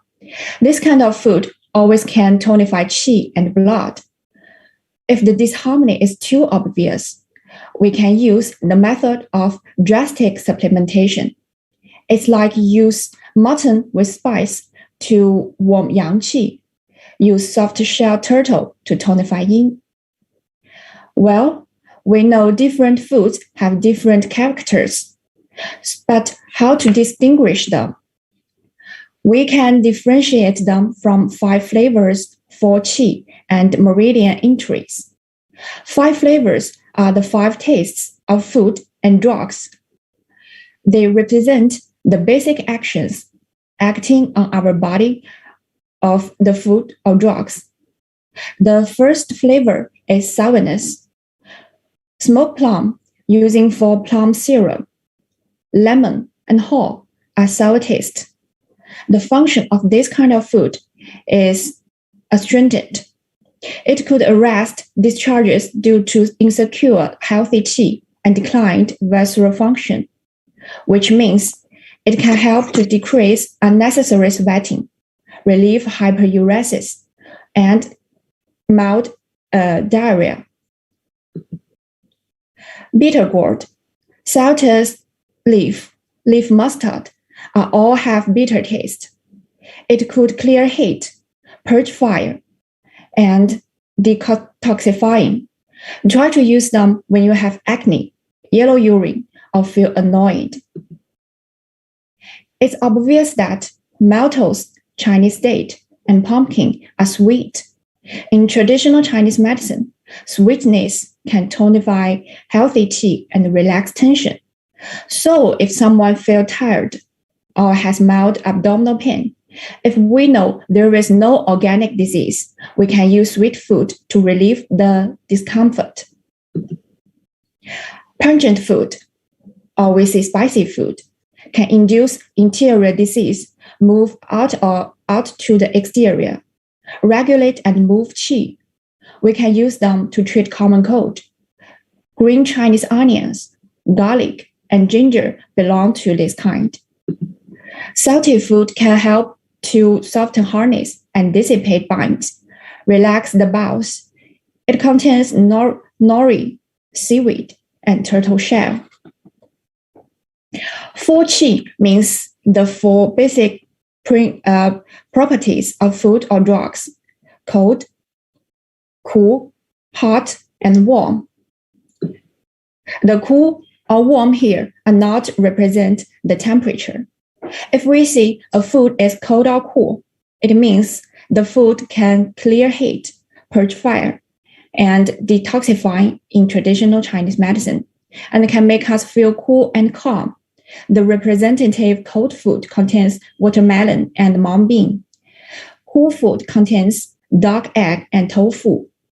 Also, warm and hot food can dissipate cold and assist yang to make us feel warm. Warm food contains chicken and green Chinese onion. Chili and cinnamon are both hot food. The next classification method is meridian entry. Orientation of food action according to the meridian on which the therapeutic action is manifested. There are 2 ways to classify the food into meridian. One is according to flavor. Sour food is first act on liver meridian. Bitter food is first act on heart meridian. Sweet food is mainly act on spleen meridian. Long meridian is the target of spicy food, and salty food is mainly act on kidney meridian. Another one is according to the food function. Watermelon and white radish can engender stomach fluid. Ginger and cinnamon can enhance appetite. They all go into stomach meridian. Goji and animal liver can tonify the liver blood to improve eyesight. Leaf mustard and chrysanthemum both can clear liver fire to improve eyesight. These 4 food all go into liver meridian. Now we know the food characteristics, how to eat food properly. The first principle is to harmonize 5 flavors. It means we'd better not have a partiality for a particular kind of food. This quote in Chinese says we should take different cereal as nutrient, take different fruit as assistance, take different meats as beneficial ingredient, take different vegetables as supplement to get balanced nutrition. The second principle is eating regularly and moderately. Don't starve yourself or to eat too full. Then we must pay attention to dietetic hygiene to avoid foodborne diseases. The next is eating by pattern identification. That means we'd better eat proper food according to the right location, right timing, and fit our body constitution. It's like if someone is lack of yin and easy to get flush or thirsty, then she or he'd better not to eat too much spicy food. After knowing these basic concepts, now we get into the second part, culture of food therapy and life nurturing for women. In this part, I will recommend some specific diets in different stages of women's life. First, let's have a quick glance about women's physiological feature in different stages. There are 4 stages in one menstrual cycle. It starts from menstrual bleeding. It is the extreme yang, converts to yin. Women may have lower abdominal pain and distension, headache, agitation, and easy to get a common cold by weak immunity. When bleeding stops, we go into post-menstrual period. In this stage, yin and yang are both inadequate, and yin is gradually growing. Women always have a good mood, but easy to feel fatigue or weakness. In ovulatory period, we may have mild abdominal pain or slightly bleeding due to ovulation.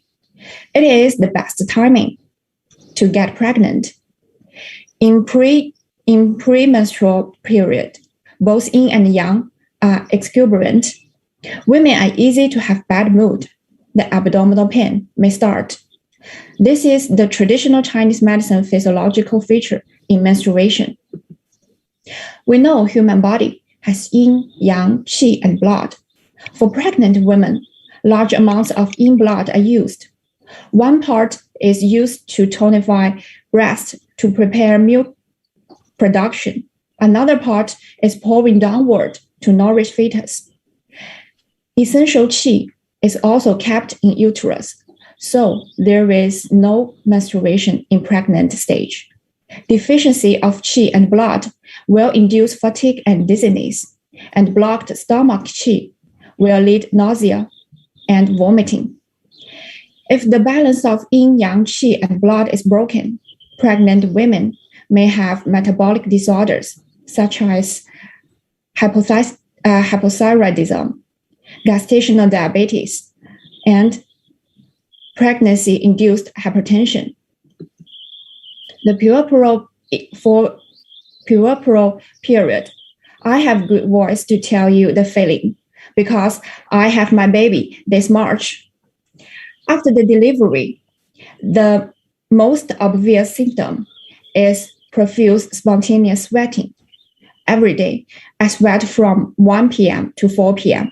During that time, I couldn't do anything but sit still and wait for the pouring sweating. Because of sweating and lactation, I feel so weak. In traditional Chinese medicine, it's called easy to have deficiency pattern. Expecting deficiency, new mom is also easy to have blood stasis pattern. This may cause abdominal pain, abnormal lochia, and depressive thoughts. Then, the next important stage is menopause. It always occurs from 45 to 55 years old. In this age, yin and yang are both insufficient. The insufficiency will cause a bunch of symptoms you can see on the slide. Since we women may have this much uncomfortable feelings, now let's see the food therapy suggestions. First is menstruation. In the premenstrual period, since yin and yang are both exuberant, qi and blood are easy to be blocked. So, the therapeutic key point is active blood and move qi. If someone is irritable and agitated, we could use rose tea and chrysanthemum tea. Rose tea is mild warm and chrysanthemum tea is mild cool. If you are easy to get acne, you can try to use some danshan tea. It's also very good for preventing dysmenorrhea. During bleeding, the most annoying thing is pain. If you have painful menstruation, the easiest way is to make a cup of whole honey tea. Whole could active blood. Honey can relax tension to relieve painful sensation.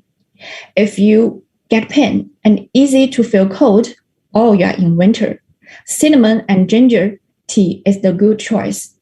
For male recommendation, mutton soup with angelica and ginger will warm yang qi, tonify and active blood to stop pain. Some people are easy to have loose faces, even diarrhea in this stage.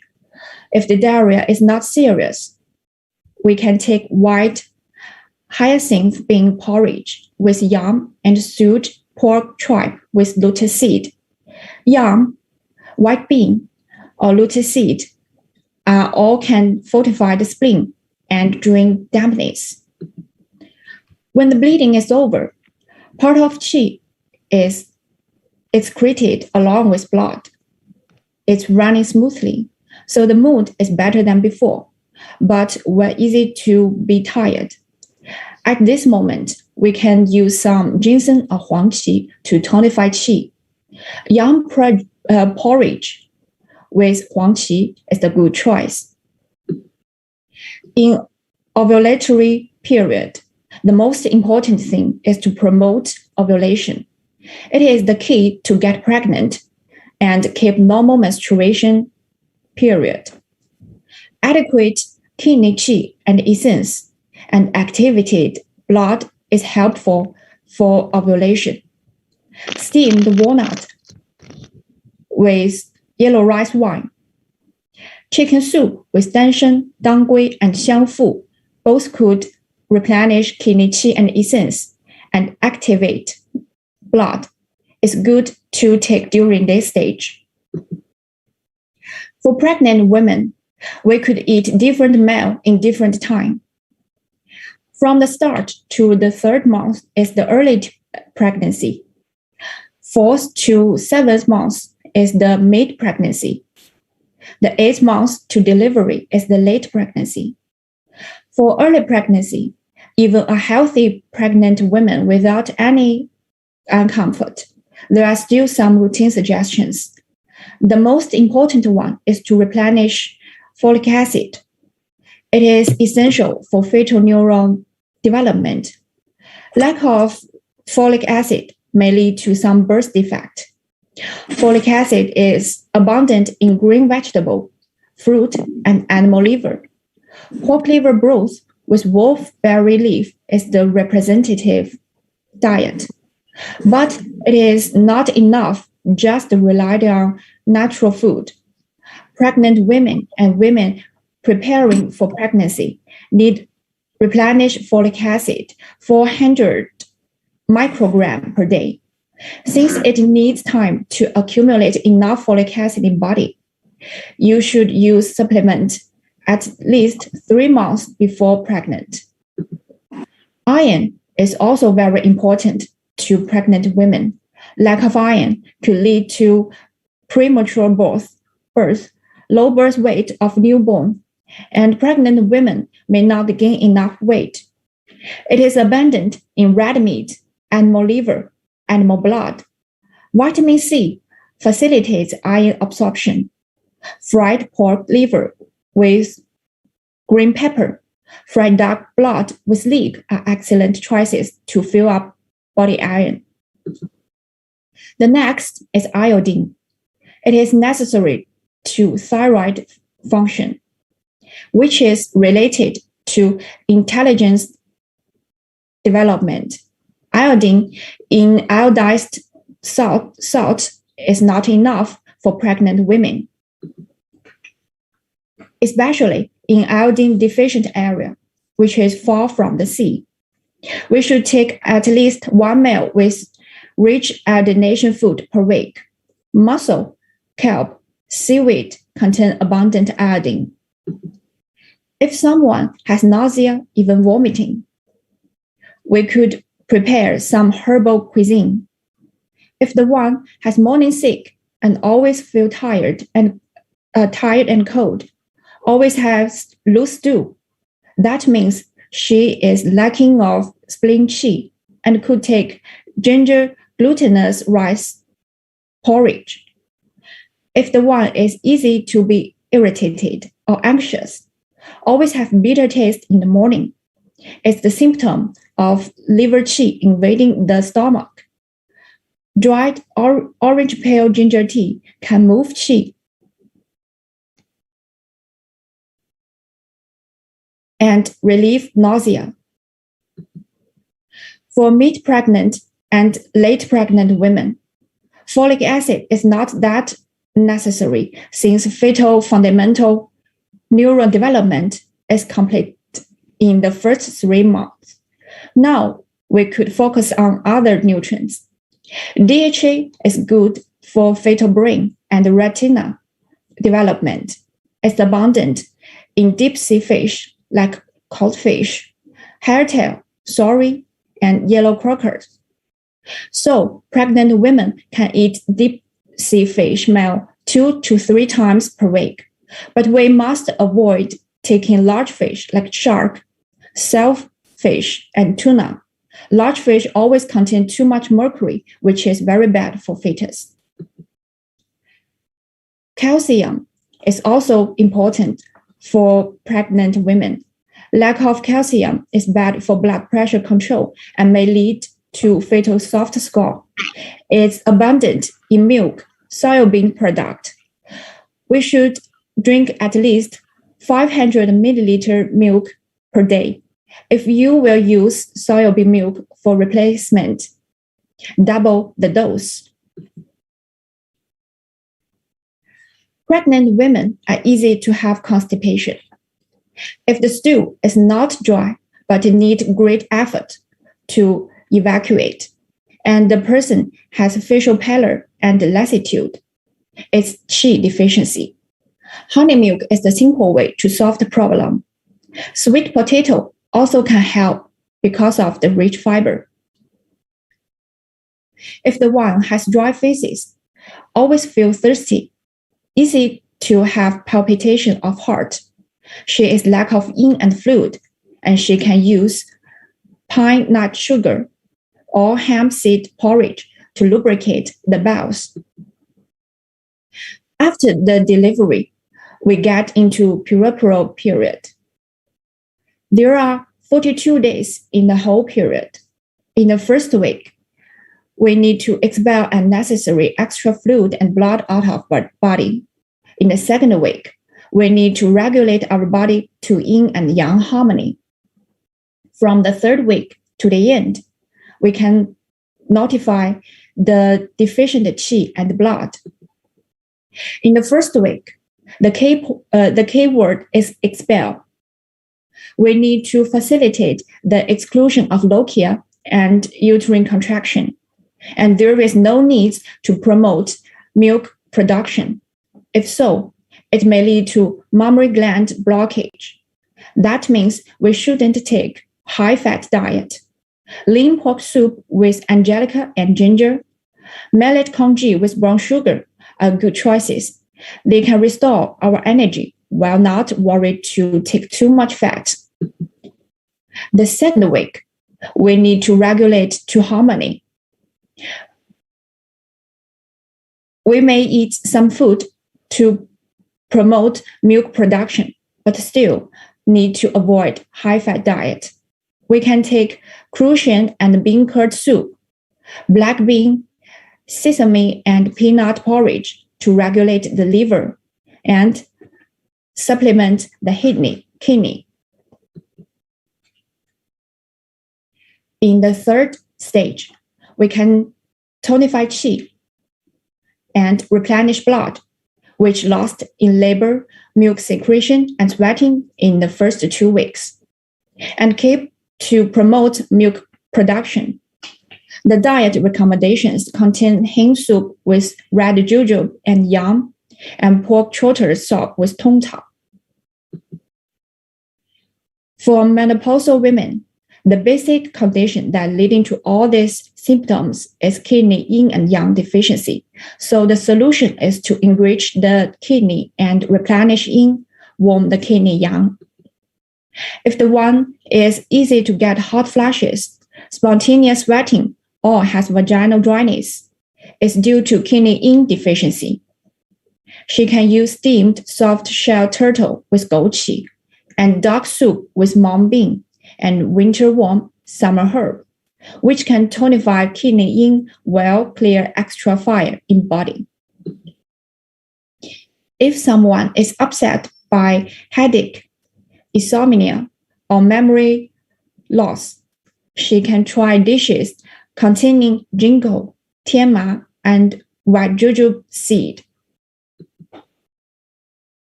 For women with bad mood, dishes with flour could help to brighten the mood. If she is easy to cry with no reason, Ganmai Chinese date congee is a good recommendation. For women having osteoporosis, the importance is to enrich the kidney and nourish the liver. She can take stewed pig kidney with duzhong and walnut. See cucumber soup with mushroom to achieve the goal. Well, this is my presentation. In this talk, I introduce some basic information about food therapy and life nurturing, and give you some specific meal suggestions for different situations in women's life. Hope you all have a healthy and beautiful life. Thank you. Thank you. Thank you, Dr. Yuan. Give us so impressive how to a well diet and wisely diet, because previously one of the Dr. Wen told us how about pregnancy and weight gain. So you give us more understanding about how about life nurturing and eat wisely. So it is a kind of controversial sometimes. It's a confusion sometimes. We would like to eat, but we have to eat wisely, especially for women. Keep slim, keep healthy, keep beauty. So congratulations to Dr. Yuan become a new mom. Yeah, thanks for taking time with us. We are very much appreciated for your time spending with us. Give us a wonderful speech. Thank you. Thank you. Thank you, Martin. Yeah, thank you. See you later. See you. Bye. Bye now. So I would like to invite our next speaker, Dr. Tan Liying, Dr. Kim Tan. So Dr. Kim Tan is a registered Chinese medicine practitioner, an honorary president of International Association of Medical Food Therapy Limited, a doctor of integrated traditional Chinese and Western medicine oncology, Guangzhou University of Chinese Medicine. He also received his Bachelor of Chinese Medicine from University of Hong Kong, Bachelor of Chinese Medicine, Hong Kong Chinese Medical Research Institute, affiliated to Nanjing University. He is also an honorary president of the International Society of Pharmacology. So Dr. Tan, based on Hong Kong today, the topic is diets for cancer patient. Please join us to welcome Dr. Tan. Hello, Dr. Tan. Yeah, hello. Yes. Hello. Great. You can start it. Your speak.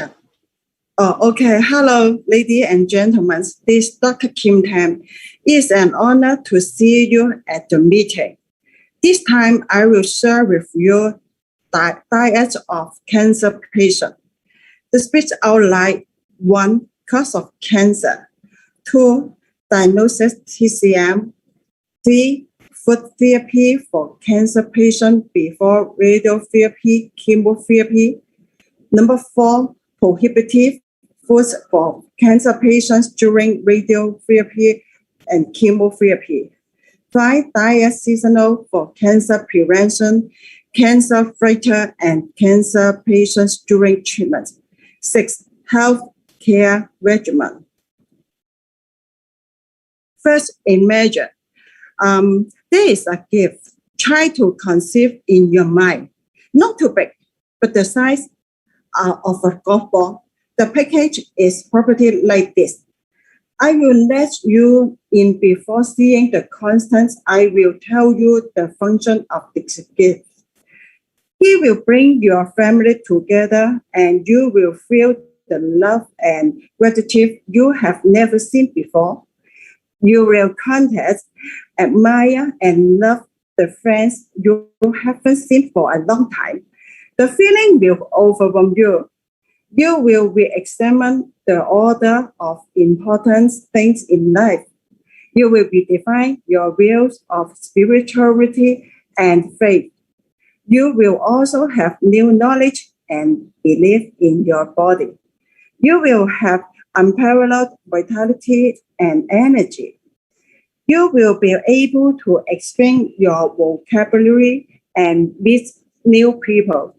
Your lifestyle will be healthier. With this gift, you will have an or longer holiday during which you will have not anything needs to be done. You will have endless food. You will receive a few chunks of flowers. And people will tell you, you look like good. Do you do anything to do? You may get good medicine for a lifetime. You will get new challenges, new inspirations, and new motivations. Become more humble. Your life will have a new meaning, peace, healthy, tranquility, happiness, and divine. The price of the gift, 100,000 US dollar. This very good price. I think you must want to know what is this? Where can I get this? It is available on Amazon. It is available on Togo. Do I need to waiting list? Maybe not. What kind of gift it is? This rare treasure is a Milligan tumor, a rewarding gift, but I don't want anyone to receive this gift. This event will completely change a person's life, and unfortunately, people never expect it. Of course, I don't want to see anyone get cancer again. But from the perspective of our TCM oncology department, there are still ways to prevent or treat. First of all, we need to understand whether the incidence of cancer onset is still true.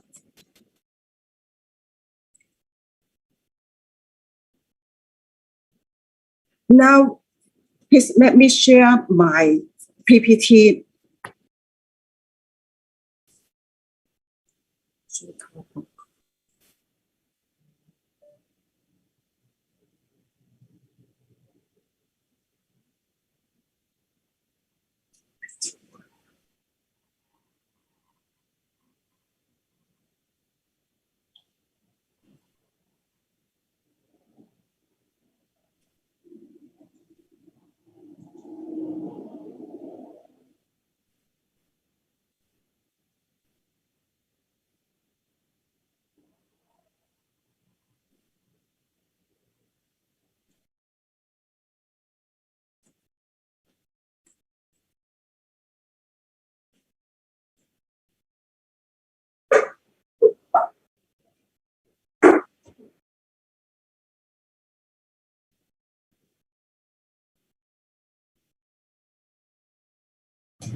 嗨，你好，是不是掉线了？听不到您声音了。Hi, Dr. Chen. Yes, I want to show my PowerPoint. Okay, so can you? Yeah, we can hear you now, and we didn't see your PowerPoint. Can you share again? Yeah, I can see you, but no PowerPoint.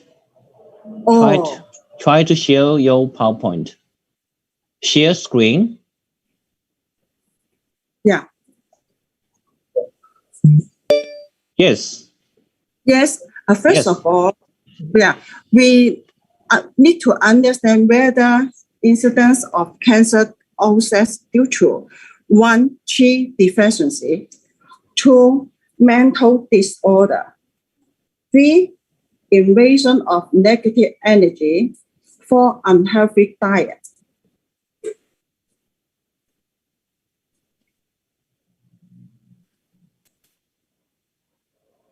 So we can improve the healthy and protection effects of cancer prevention and treatment from the perspective of healthy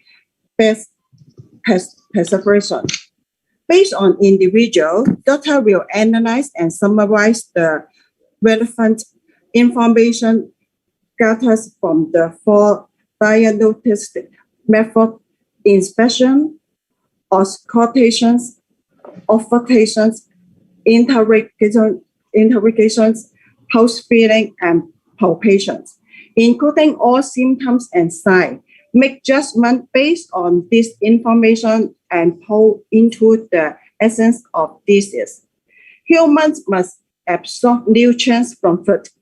If they eat the right food, it will be good for the body. On the contrary, eating error can affect all aspects of the body's function. However, cancer patients should eat more high-quality protein before radiotherapy and chemotherapy, such as fish, lean pork, eggs, milk, etc. At the same time, reduce the intake of fat and starch. Need to increase more vegetable and fruits. Increase cold fiber such as brown rice, beans, and potatoes. Mainly steamed, stewed, simmered soup and congee is beneficial to intestines and stomach, and it is easy to absorb the nutrients present. As mentioned earlier, we will make directly recommendation according to patient physical condition. The following will summarize the 4 common types and make suggestions. 1. Qi defenses symptoms: lack of energy, fatigue, and lack of strength. It is recommended to eat more red dates, yam, lotuses, durian, codones, which can be used in soup and congee to help refresh and relieve fatigue. Number 2, symptoms of blood deficiency. This is easy to distinguish. I often see pale compression, dizziness, and numbness in limbs. It is recommended to eat more red dates, longan, angelica to replenish qi and blood and increase blood volume in the body. Cancer patients often have insufficiencies red blood cells, so taking more of above mentioned medicinal materials will help increase the body total blood volume. Number 3, yin deficiency symptoms: weight loss, irritable mouth puff, and tongue scald. It is recommendation to eat more red dates, yam, bai lily, and white fungi. It is recommended to choose white fungi with a little bit yellow ribbon because the right fungi may be bleached. Should be eaten immediately after the food is cooked. It is not advised to take it overnight, otherwise new chys will appear, which will directly affect liver and may also induce liver cancer. Number 4, yang deficiency symptoms: cold limbs, weakness, lack of energy, lethargy. Recommendation for the food is wolfberry, mutton, sesame. As for common dietary rotables of cancer patients during radiotherapy and chemotherapy, avoid taking raw and cold foods. Also avoid hot and spicy food, so as not affect the spleen, stomach, and blood function for cancer prevention or treatment. There are also some 4-season dietary recommendations spring in the season from January to March every year. It is recommended to eat more fruits and vegetables, such as winter melon, spinach, and mustard green.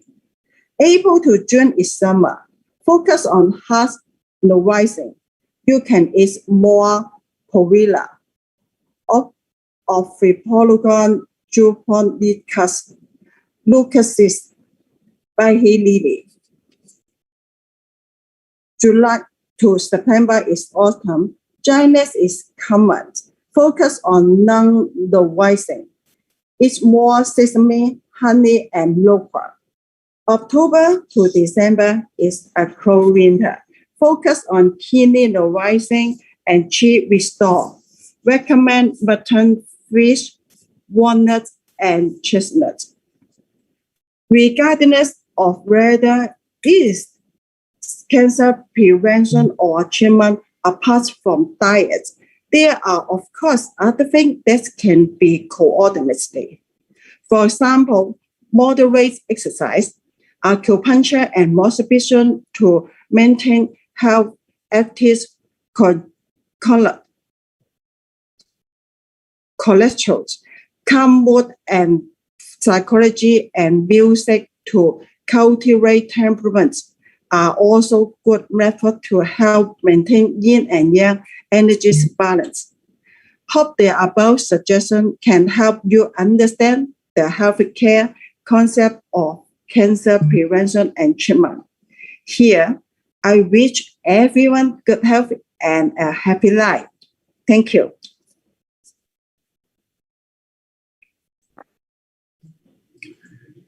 Thank you, Dr. Tan. It's a good topic for oncology specialists to deal with cancer patients with a proper diet. It is also a try to enhance their immune system as well. So thanks for sharing with us. We take a short break and waiting for Dr. Shi join us. We take a short break, 10 minutes. Thank you. You're welcome. Bye-bye. Bye-bye now.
Hello， 请问习博士在吗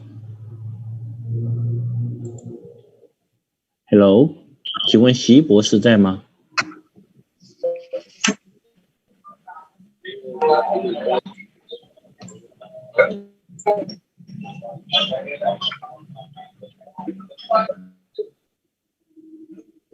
喂，请问，喂，你好，请说。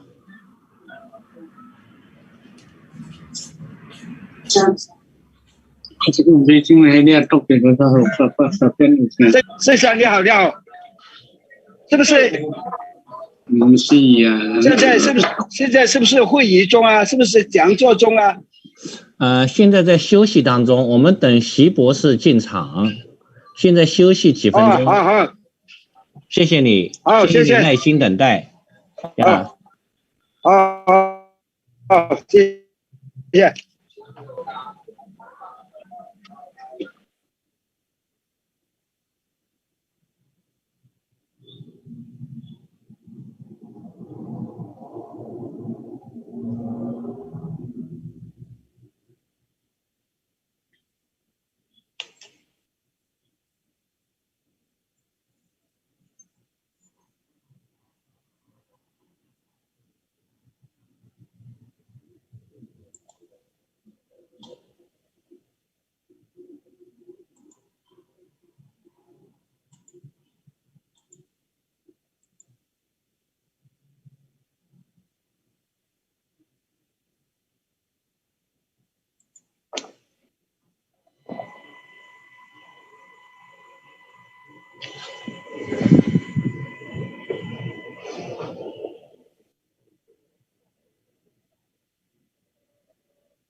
喂，李教授。他是这样的，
Hello, Dr. Xi, are you there?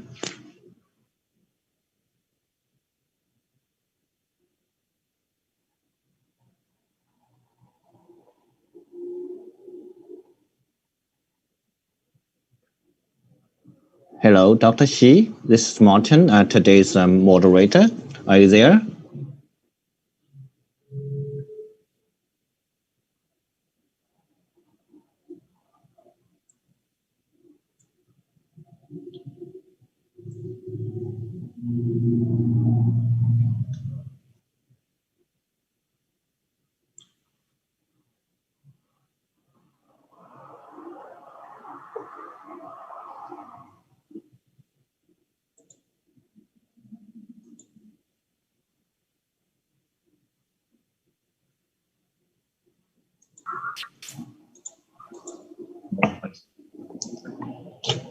Hello. Oh, hello, Dr. Xi. Oh, good to see you. Okay, just give me a second. I will introduce you first, and then you can get started. Okay, give me a second. This is Martin. I'm the moderator today. So I will give a brief introduction of yourself, and then you can get started. So wait a second. So today, our last speaker is Dr. Guang Chunxi. Dr. Guang Chunxi, he get his medical training and bachelor degree from Guangzhou University of Traditional Chinese Medicine. He also received 2 doctoral degrees. One is in Doctor of TCM from Shandong University of Traditional Chinese Medicine, and another doctoral degree, Doctor Anthropology from Queen University. Dr. Xi currently is Professor of Traditional Chinese Medicine in Piedmont University, United States. He is also a member of the International Expert Group of Qingdao Eastern Municipal Hospital. So today, Dr. Xi will share his expertise in the TCM prevention and management of chronic diseases in the elderly. So today's topic is prevention and management of chronic diseases in the elderly. Please join me to welcome Dr. Xi for presentation. Thank you.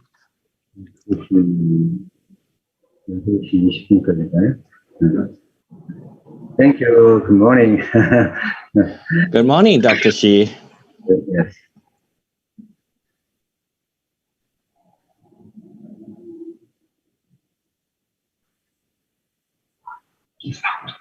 Good morning, every teacher. I am Xi Guangchun from China, Taiwan province. Today's issue is prevention and management of chronic disease in the elderly.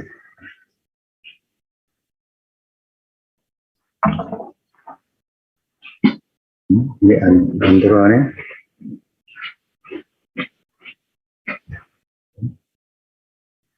다음 페이지.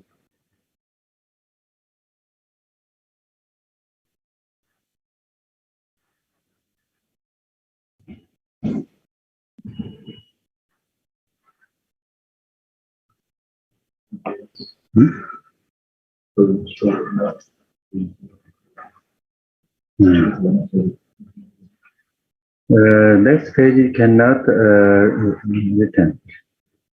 Hello. Hello, Dr. Li. Are you sharing the PowerPoint so you can move forward? Yes. Okay. Thank you. Yes.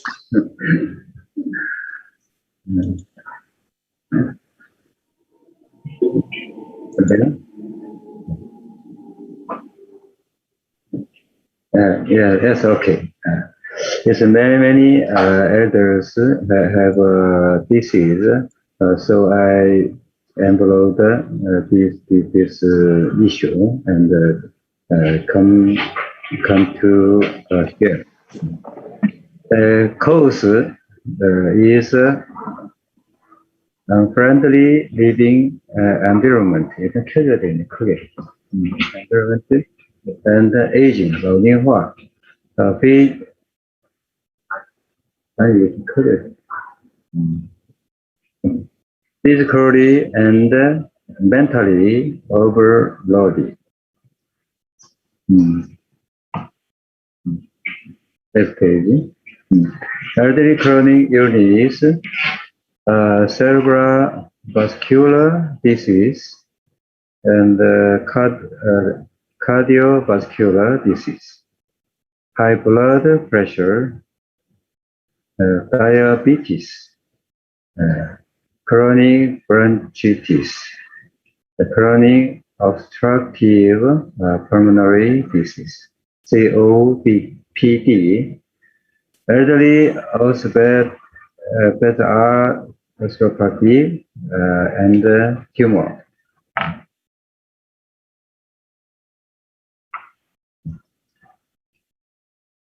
Yeah.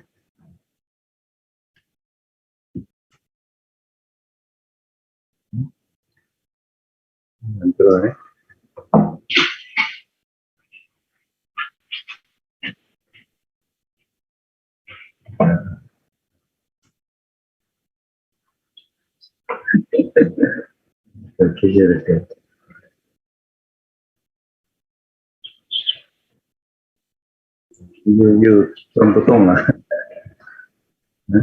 Hello. Okay. Thank you.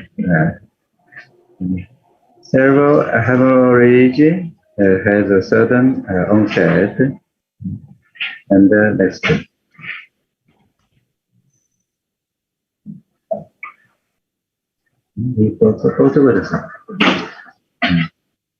어떻게 해야 될 것 같아?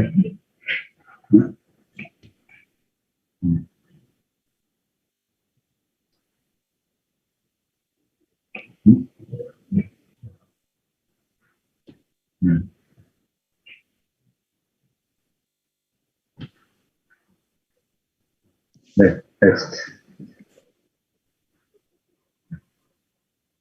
Coronary heart disease and okay. Coronary heart and diabetes. And next.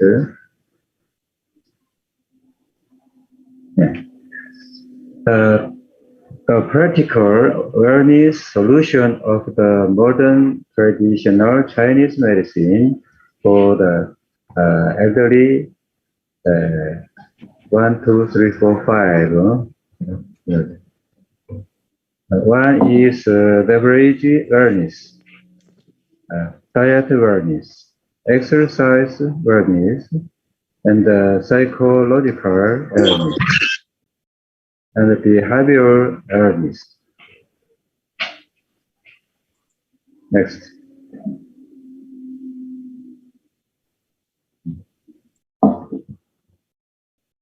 The practical awareness solution of the modern traditional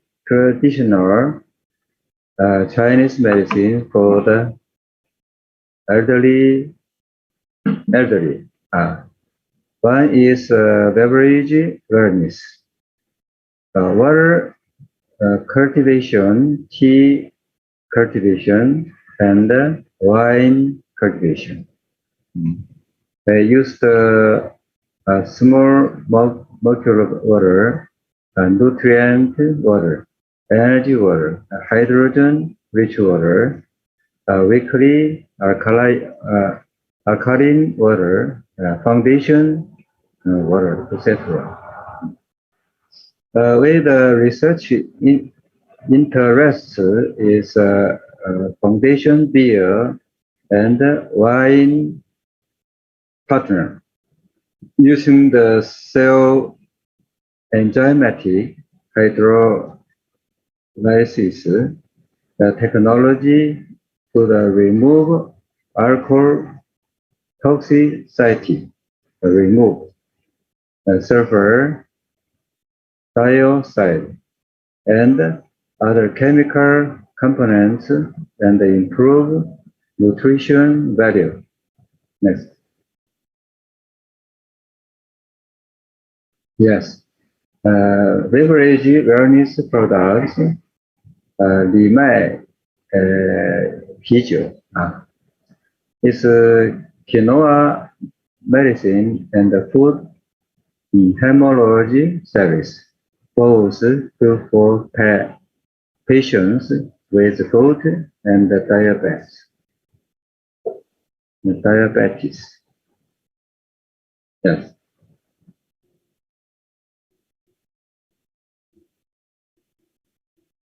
Next is diet awareness. If the elderly diet is very nutritious and all dishes are eaten, the intestines and small stomach will not be able to digest and absorb if all of them are ingested in the form of dishes. Hence, excessive accumulation of fat and toxin will be produced. If things go on like this, chronic disease will form, and 4 highs and even the 7 highs will get culture. Practical diet wellness suggestion is a light diet, vegetable and fruits, eggs, milk, dry fruits, whole grain, plus appreciated natural whole nutrition health products such as plant cell, Betali Papa, 果粒爸爸 brought by the single 光圈 biotechnology small molecule peptides, etc.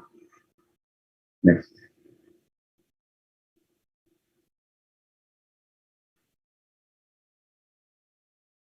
Next. Okay, thank you. No. 이걸 잡아야 되는데. 이걸 잡아야 되는데, 아니지.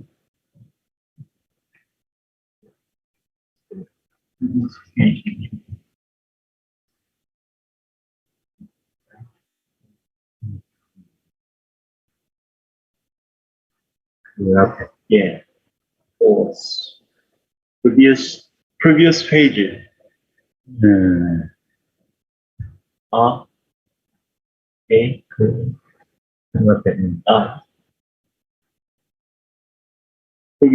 Previous page. Number. Okay. Okay.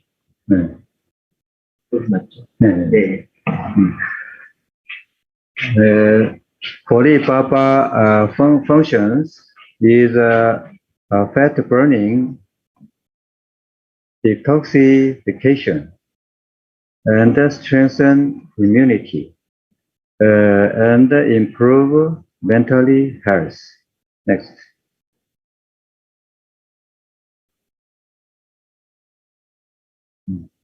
Thank you. Exercise awareness is a 太极拳、形意拳、八卦掌、八段锦、倾泻 etc. Practical exercise awareness suggestion, the self-supporting self-rescue method of 骑士成功 is suitable for the people who are lying in bed, have inconvenience, and have a disadvantage legs and feet. Of course, those who are wealthy will exercise better to maintain their health. Next, thank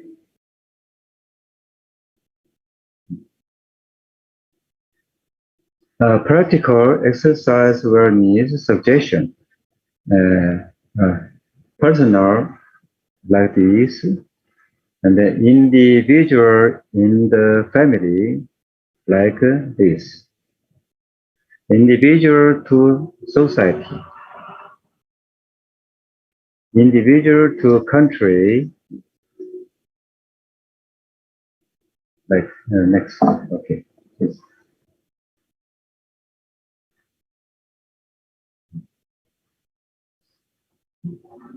Common types of people have four types.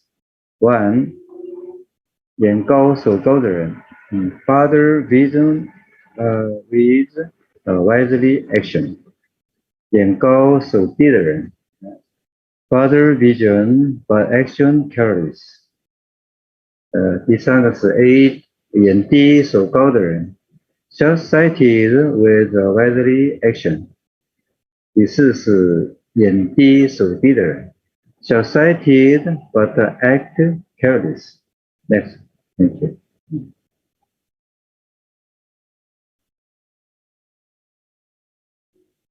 Next.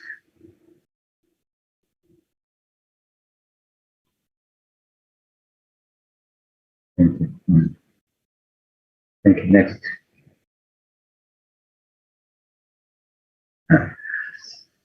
Best solution is one type is trust the clever person. Two is respect the normal people. Three is appreciate the new learner. Four, stay away from killer. Next.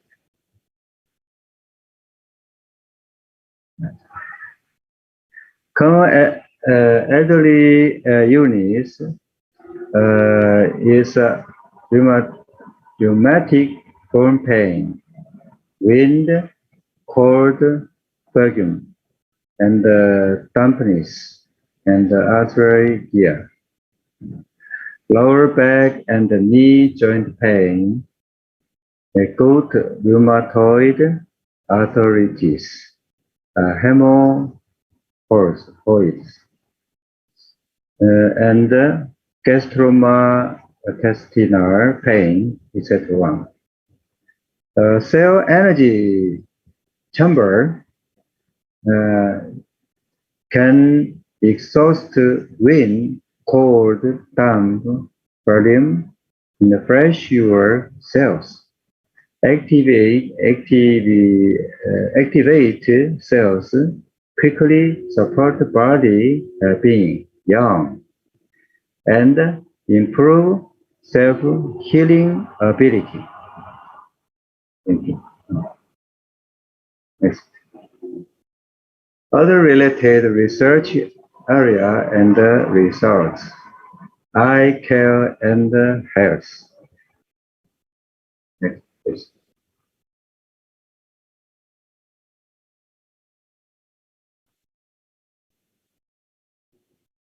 Eye disease, for example, myopia, astigmatism, and presbyopia, etc.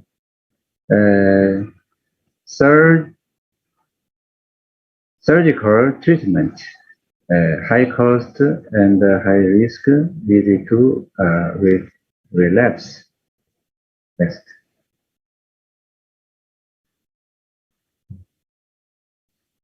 We using the modern Chinese medicine technology and patented energy medicine technology. We have developed two herbal eye drops that can prevent and treat myopia and cataracts. We look forward to the cooperation of investors and agents. Thank you. Next. 88 old Korean lady, 20 years of cataracts, cured it in the 20 days, become bright eyes. Thank you. Next.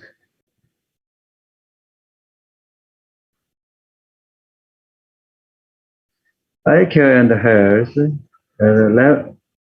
Left this lady, we spray to the left, right eyes is become big eye and become bright, and right this guy is 350 and 250.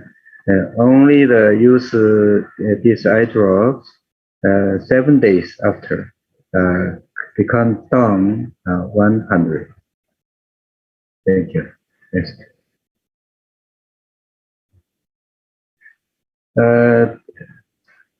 This is we dropped the eye drop 3 times, and half face 2 times. 1 hour after, before like this, after like this. Thank you. After. Next. Other relative research area and results, beauty care. Thank you. Next. Beauty care product. We use the stem cell bioenergy essence, efficacy, whitening, lifting, pure biological extraction, no preservatives, and chemical gradients. Thank you. Next.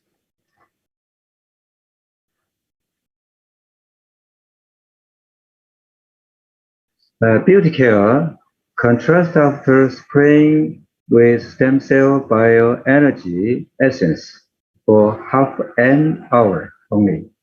Left is before, right is now. It is 30 minutes after.